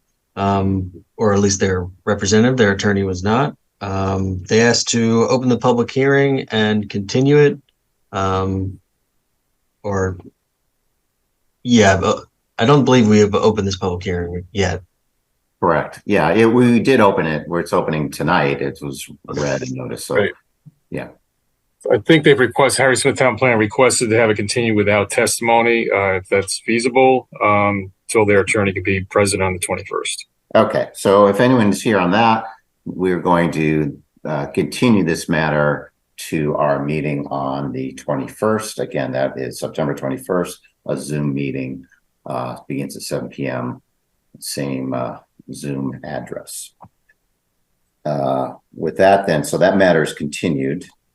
This brings us into item number 7, which is 9 Elm Street LLC, care of Kevin O'Neill, applicant and owner, special exception for parking and stormwater maintenance, improvements, and grading in section 6.8 for an auto repair facility. Is the applicant ready to proceed with that one? Looks like Mr. Preddy is waving his hand. Harry Smith Town Planner, Mr. Purdy, I've just made you a co-host. Thank you. Is there anyone else that needs to be? Kevin is also here, so he may need to say something at some point. Who is? I'm sorry. Kevin O'Neill. Okay. Oh, there, I see that now. Okay. Thank you. Okay, Jim Preddy, Criscola Engineering, here at 420 East Main Street in Branford, representing 9 Elm Street LLC. Let's go right to the map. Assuming y'all could see that. This is the property at 9 Elm Street. This is an existing auto body garage that's been there for many years. There was another skinny piece of property here that was amended added on to the property, also purchased by Mr. O'Neill. At some point in the recent past, we had it also amended to the zone. There was a zone change to move the line to the outside of the property. But the reason why we're here is that this area here has been a gravel, I'll say parking area. I'll use that term loosely. It's been, used for cars and cars in need of repair and that sort of thing. What he would like to do is clean that area up and actually make it a formal parking lot. With some structure to it, and let me zoom in a little here.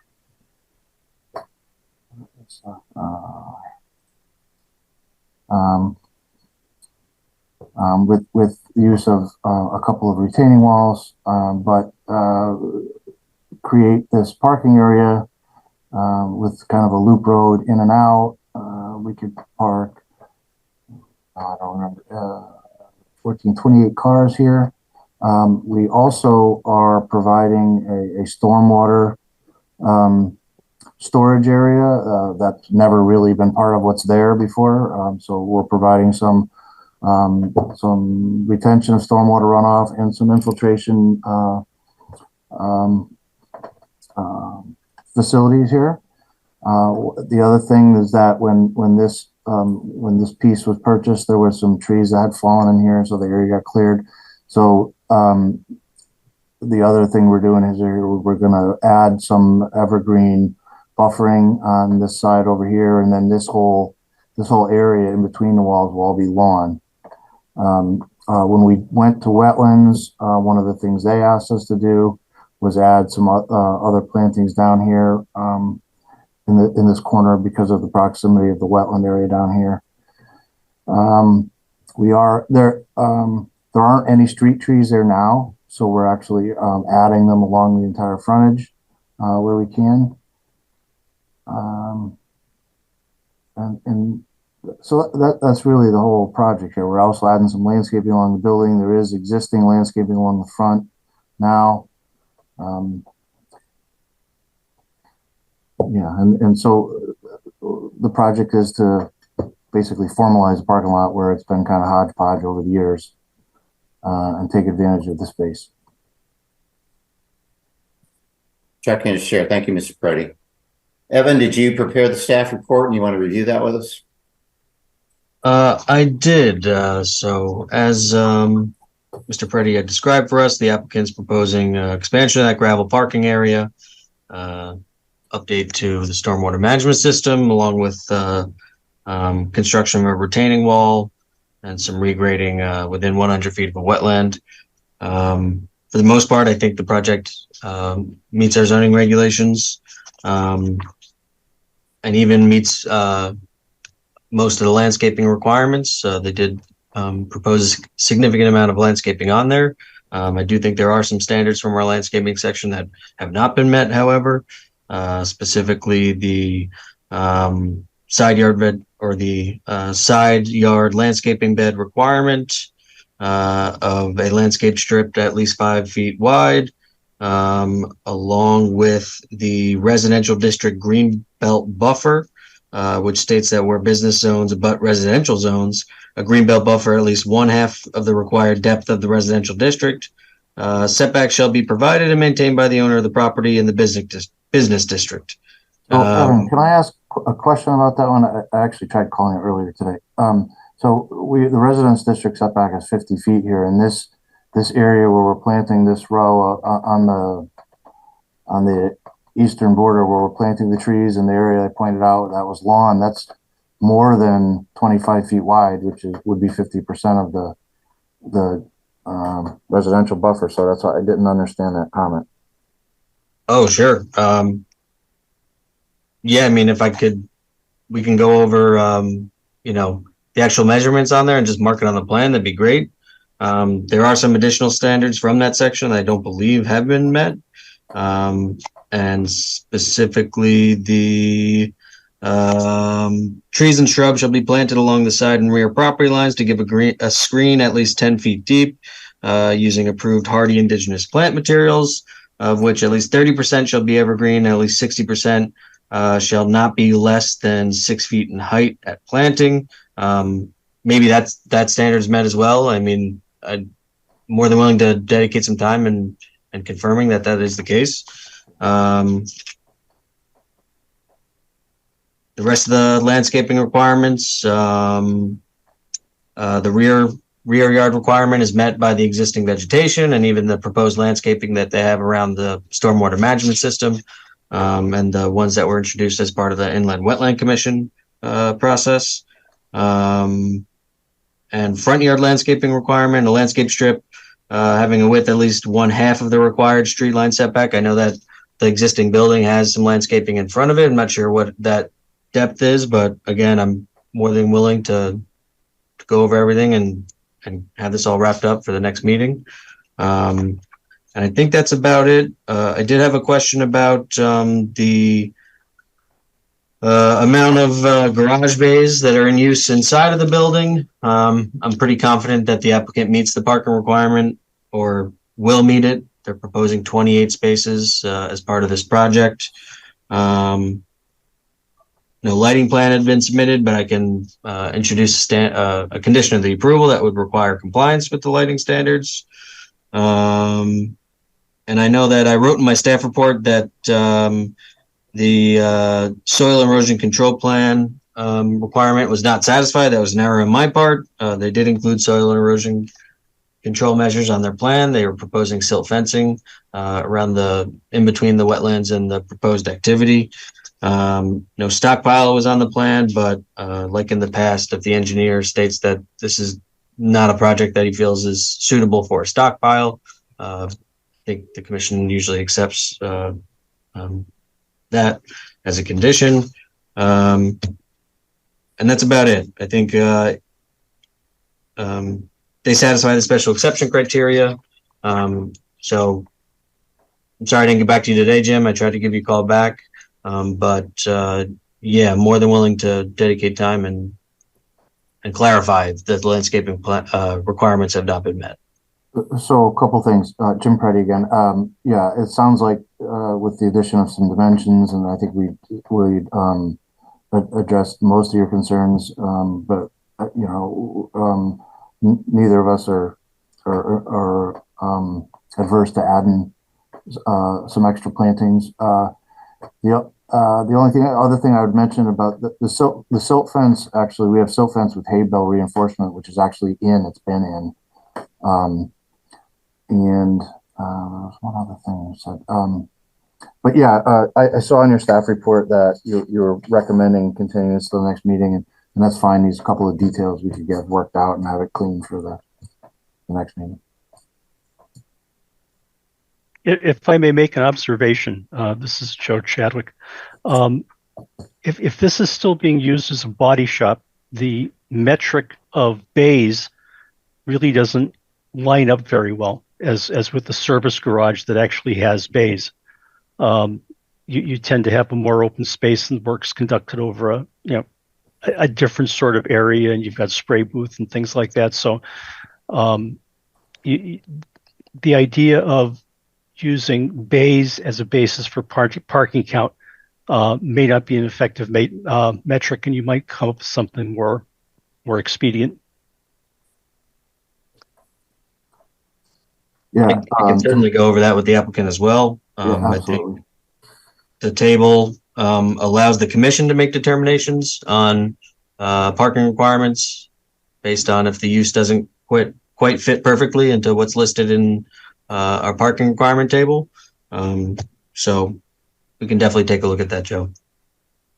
Chuck and Shara, I mean, my sense is that there's cars all over the place there, so more parking the better. But I mean, I don't know what Ms. Preddy, I don't know if that's what you thought. I heard you say that you wanted to formalize the parking so you could for less haphazard. But agreed, Jim Preddy.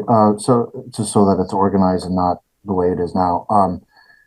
I think we exceed, the parking based on what's in the regulations now. It says 10 plus 2 per bays over 2 bay or 5 spaces over 2 bays, and there's only 2 bays. So I think we exceed it, but we can go over that and have it addressed before the next meeting. Chuck and Shara, I got a question. Is this in the town center review area? I do not believe that it is. And I think it is. It is. Okay. We have a meeting next Wednesday, so we can line this up for that. Okay. Yes, and it is not. And I never know whether something's in a CAM area too. I know the Branford River isn't too far away, but who knows? I believe it's also in the coastal management district. Okay. So that would be, town center review and throw add a CAM application, right? Sure. If it is.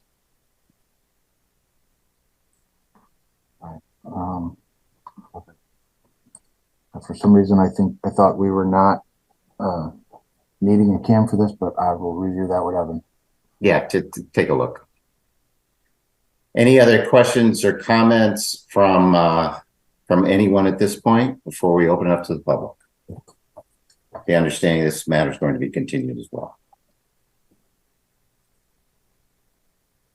Hearing none, then let's open up the public. Any member of the public wish to comment?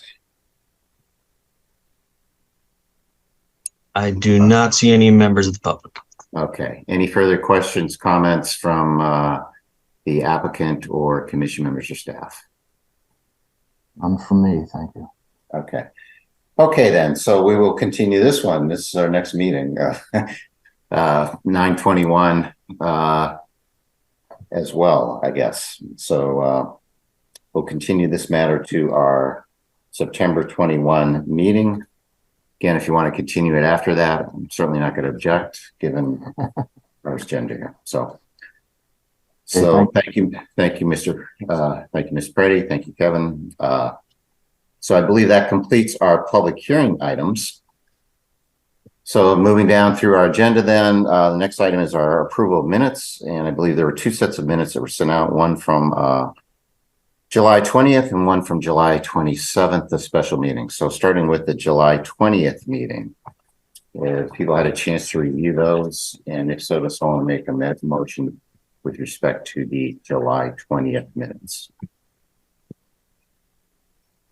Fred Russo, I'll make a motion to approve the July 20th minutes. Motion to approve made by Fred. Is there a second? Chadwick seconds. Second, Joe Chadwick. Any further discussion? All those in favor, Joe Chadwick, Joe Chadwick is in favor. Fred Russo, Fred Russo in favor. Joe Vayuso, So in favor. Marcy, Marcy's in favor. and Chair is also in favor. I note that I was not present at the meeting, but I did watch the tape. Next one is the special meeting of July 27th. Had a chance to review those. Does someone want to make a motion with respect to the minutes of our July 27th meeting? Chadwick will make that motion. Motion to approve the minutes of our July 27th meeting by Joe Chadwick. Is there a second? Fred Russo seconds that motion. Second by Fred. Any further discussion? All those in favor, Joe Chadwick. Chadwick is in favor. Fred Russo. Fred Russo in favor. Joe Vayuso. So in favor. Marcy Pelusi. Marcy's in favor. And Chair is also in favor. That brings us into correspondence. What do you got, Harry? Harrison Town Planner have several items that have piled up.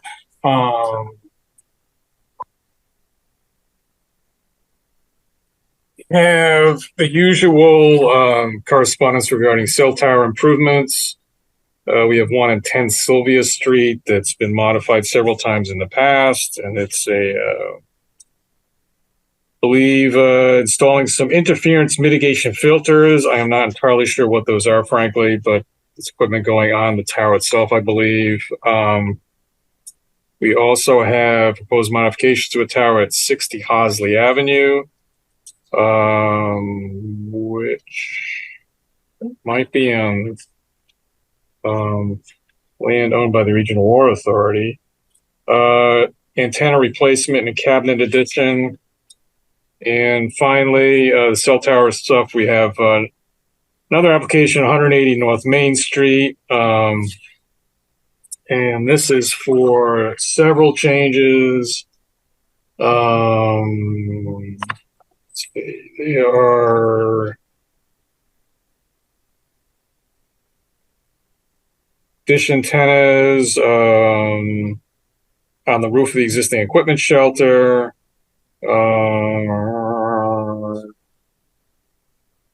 Frankly, I guess that's it. So it's really on the roof of the shelter itself where the equipment's being put up. If anybody has any questions or wants more, I have all the paperwork here. Just let me know and I'll share it with you. We also have communication from the Department of Energy and Environmental Protection regarding a permit application made by an individual named John Lust for a boardwalk between Indian Neck Avenue and Monowee Street. It looks like the DEP is issuing an approval of that. They've issued a notice of tentative determination to approve. So that's here as well if anybody's interested. And finally, we have communication from the interim town planner in Guilford regarding an application to amend their zoning map. I am not familiar with their zones, but I do have a graphic I can put up if anybody's really interested. It's a lot of the zones along Route 1, I believe, and some areas down along the line of the Shoreline East Amtrak Railway. So again, if anybody's interested, there was a public hearing on the 20th of this month in Guilford. So I think there is one change proposed up near the Branford town line to something called the Mixed Use Conservation Zone, as well as something called the Transitional and Service District on the north side of Route 1. This might be in conjunction with a proposal for a large residential development / recreation facility on the rest of, I guess, what's known as the, I'm drawing a blank on the name, Sullivan property, which is partially in Branford and partially a much larger portion of it's in Guilford. So let me know if you're interested in that, and I can forward any of these items to any of the commissioners. Thank you. Thank you, Harry. Moving down our agenda, there's no old business. For new business, it appears that there's 8 items, most of which require a public hearing. think the first one doesn't, but everyone else does. Is there any one of these, and I'm assuming insofar as they're public hearings, we're not going to hear them at our next meeting, would be probably sometime in October. Is that correct? Well, we had originally hoped, I think when some of these applications came in, that we would be able to get them on the 21st.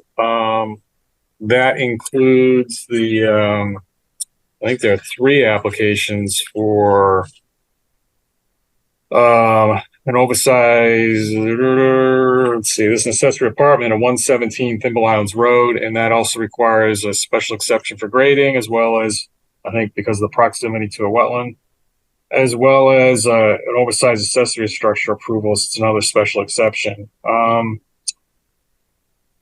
Also, the proposal for field improvements at the Walsh Intermediate School. We were hoping that could also be on.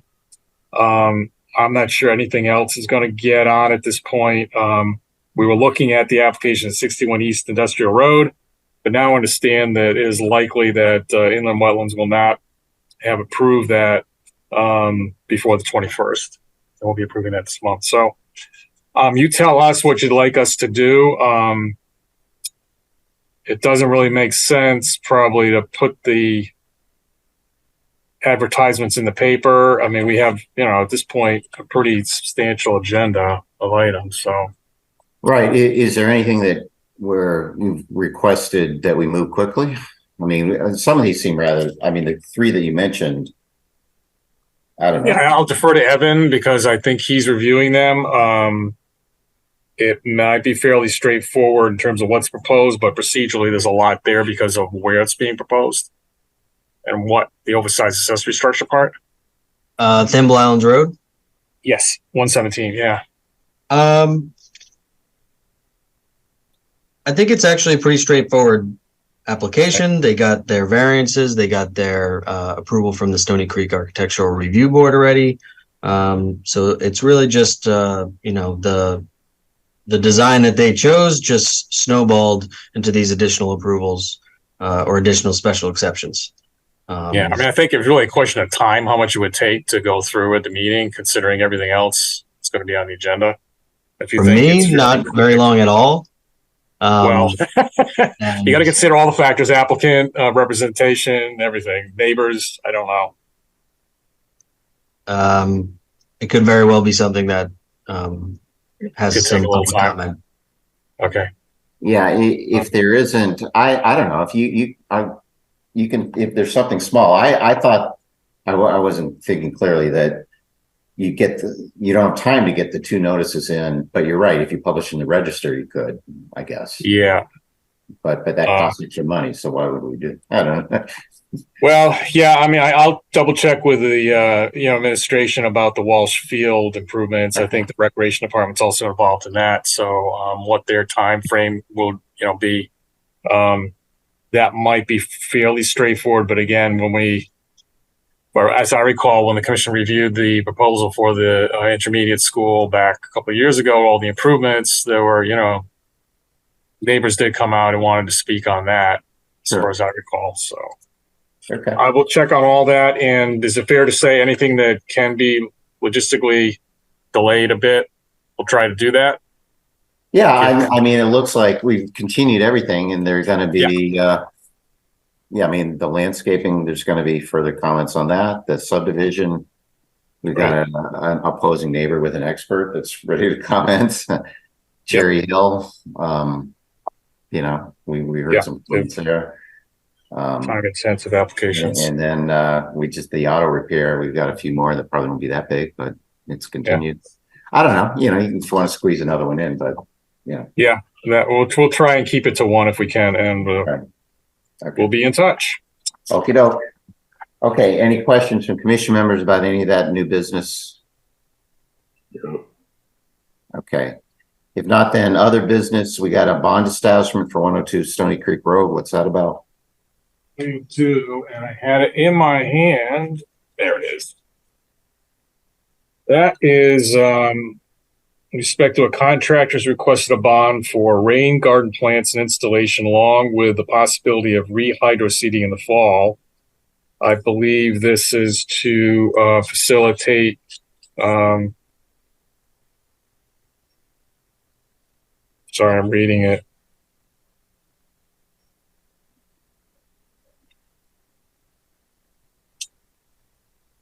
Probably to allow a TCO or CO to be authorized. So it's outstanding work at 102 Stony Creek Road. I have a memo from Jane Ellis, the zoning enforcement officer, recommending the commission approve a bond in the amount of $5,446.53 for rain garden plants and installation, along with the possibility of rehydroseeding property in the fall.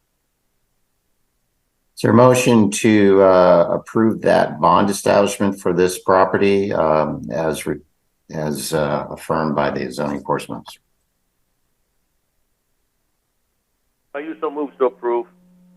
Motion made by Joe Iuso to establish the bond as recommended. Is there a second?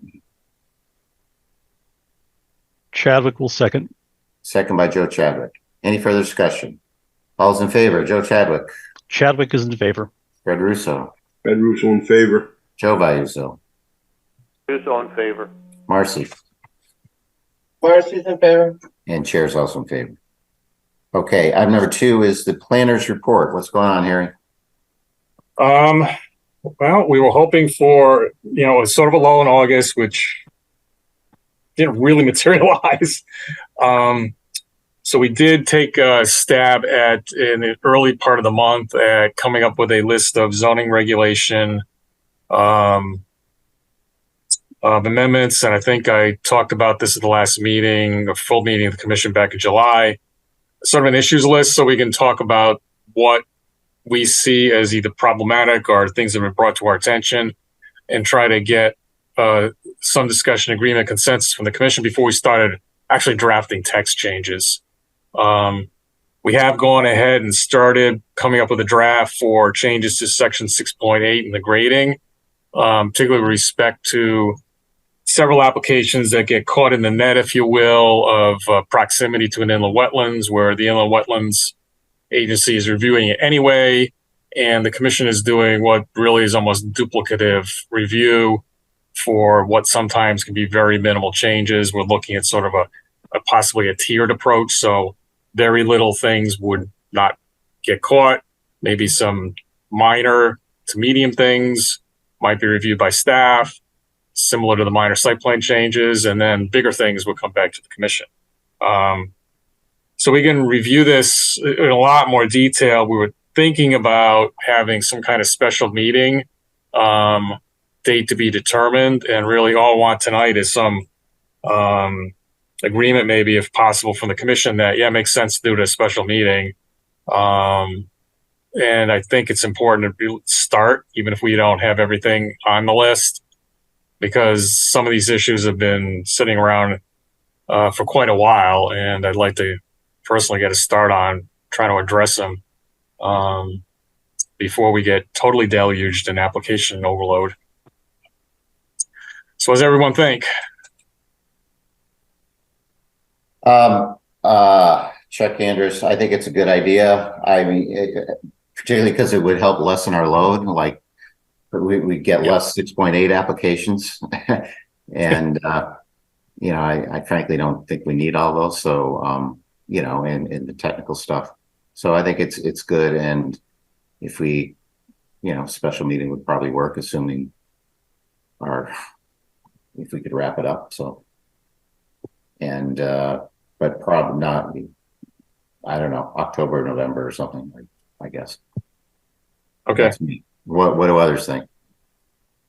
I'm in favor of streamlining regulations where it makes sense. Fred Russo.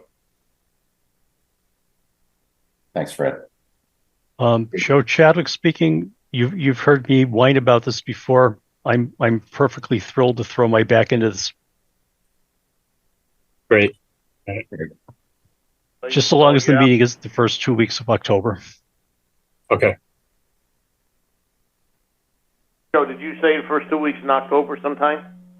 No, I said I'm not available first 2 weeks in October. No, I think we're looking at a extra meeting in October or November, probably the second, would be a third meeting, one of those. I don't know. Okay. Maybe end of October, early November or something, or sometime in November. Okay.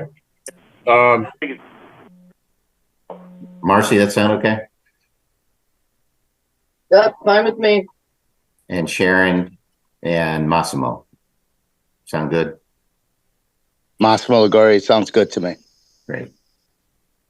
Okay. We'll keep plugging away as we can at it, and we'll try to identify a couple of dates and send around something so that people have target and can plan around that. So we can all be there. Okay. I also have a request that I will put up on the screen here regarding the redevelopment of Parkside Village 1, extensively discussed by the commission, of course. This has to do, and I will show you this. This comes from our engineering department, or in conjunction with the applicant as the development's being built out.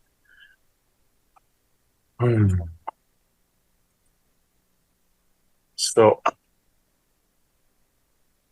hope you'll bear with me here. Let me describe this briefly. So can everyone see my screen? Yes. Okay.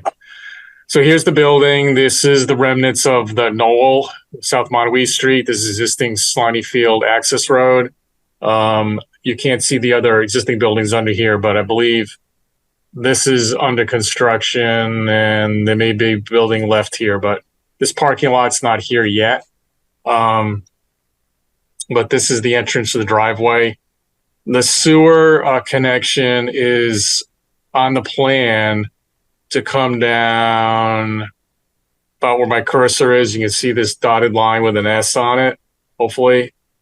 And to come down here, and this is the sanitary line following my cursor in the street right now, this dotted line here. They were proposing to come in and actually excavate and create a new, in the existing pipe, a new connection, a new manhole. Down here is sort of an enlargement of that area, and you can see some existing trees that were being proposed to be preserved. Even though these are shown as small, my understanding is, at least with a couple of these, they're really pretty significant.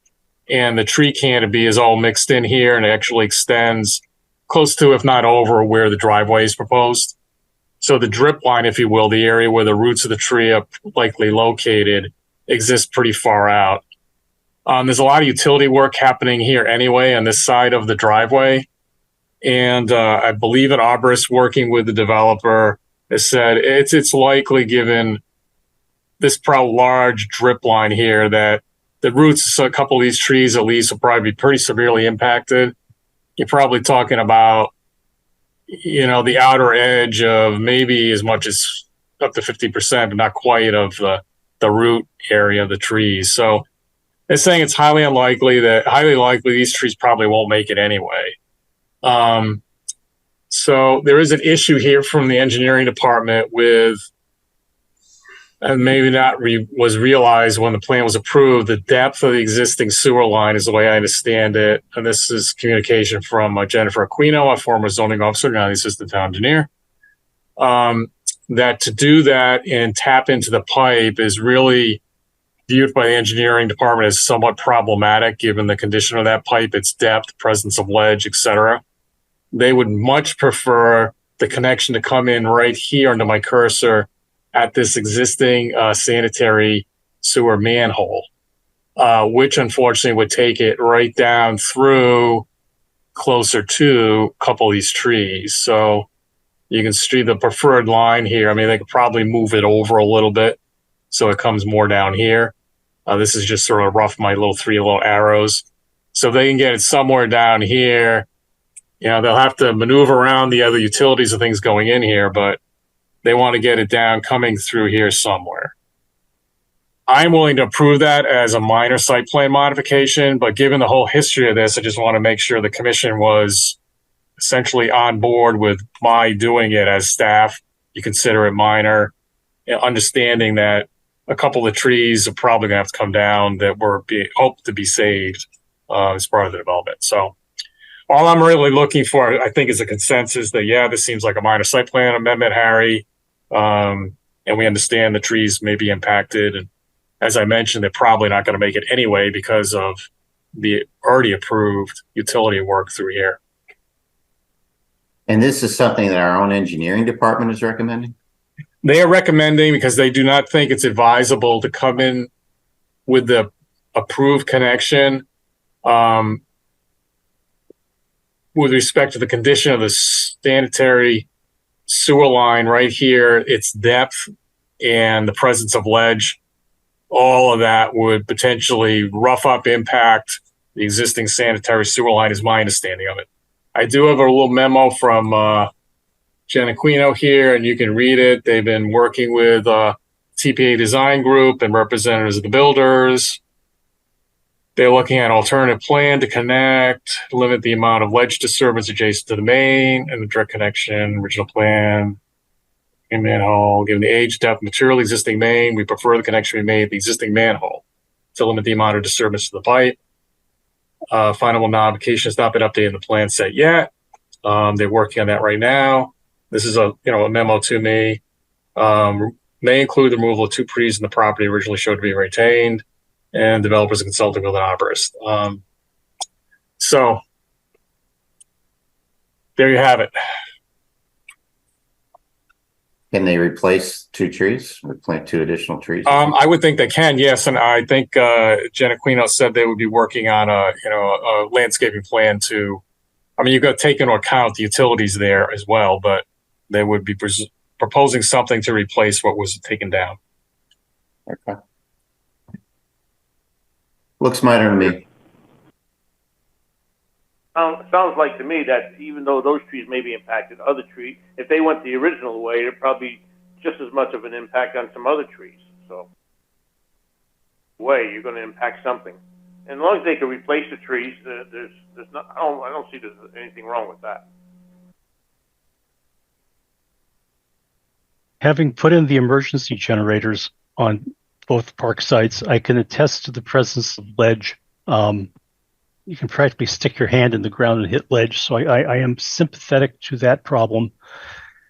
And having spent an awful lot of time walking through Young's Pond Park and seeing what happens to trees that grow on ledge and how easily they're blown over, I would not mind at all having some of those trees taken out, because I think they're probably going to be a long-term threat, and have them replaced with more appropriate trees for the soil substrate. Yeah, it may be something in between a tree and a shrub, like a serviceberry or something native that's a large shrub that grows up that wouldn't create as much problem if it toppled. Thanks, Joe. Marcy or Fred, any comments? Well, I agree with Terry. I think he should be able to make that call. If you're going to lose a couple of trees and correct a bigger problem, you can always plant a couple more trees if you have to. So I would agree with making the revision. Okay. Marcy? I think they need to, if they lose the trees, you need to offer some replacement trees like we're moving toward. Okay. Okay, Harry, does that give you what you need? The consensus is yes, but they should do some replacements. Got it. Thank you very much. That does give me exactly what I need. Thank you. Okay, great. Okay, anything else, Harry? I will get back to you all about, there's some additional training offered. There's a new land use educator at the Connecticut, I call it CLEAR, the Land Use Academy at UConn. So I'll provide that all to you later on. Great. Thanks, Harry. Evan, is there anything else I'm missing you can think of?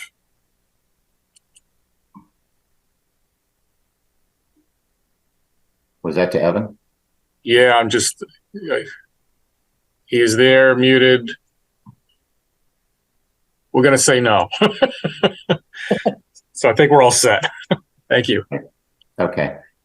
Okay, does someone want to make a motion to adjourn? Chuck, Fred Russo, I Yes, just like to make one other quick business. comment, which is nothing to do with anything except that I think a very, very fine man who came for our commission many, many times for TPA, Dave Sacco. I don't know if you guys realize over the summer. Oh, yeah. Yeah, thank you. And I just think that, it's worth acknowledging him. I think whenever he came before the commission, he was always very respectful, very knowledgeable.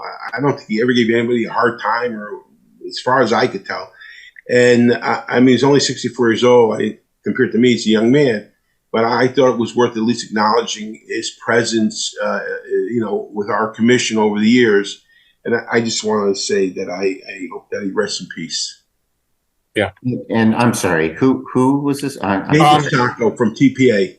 Oh. He was a professional engineer. But he was one of the engineers. And he always represented. Sure, absolutely. Anytime we had TPA, he was generally the man that was here. But I always thought he was a very nice man, professional at all times, and so I thought it was worth acknowledging him. Sure, thanks, Fred. That's very sad news. I appreciate hearing about that. Yeah. I would not have heard otherwise. Thanks. I completely concur. I've always found him to be a gentleman when we interacted, and again, the consummate professional. So, yeah, thank you. Thanks. Well, I'm willing to make a motion that we adjourn the meeting. I will second that. Okay, motion made to adjourn by Fred and second by Joe. Any further discussion? All those in favor, Joe Chadwick. Chadwick is in favor. Fred's definitely in favor. Joe Vayuzo. Vayuzo in favor. Marcy. Marcy's in favor. And Chair is also in favor. So good night, everyone. Thank you. This program was brought to you in part through the support of the Town of Branford. Watch town meetings and other videos on demand at BranfordTV.org.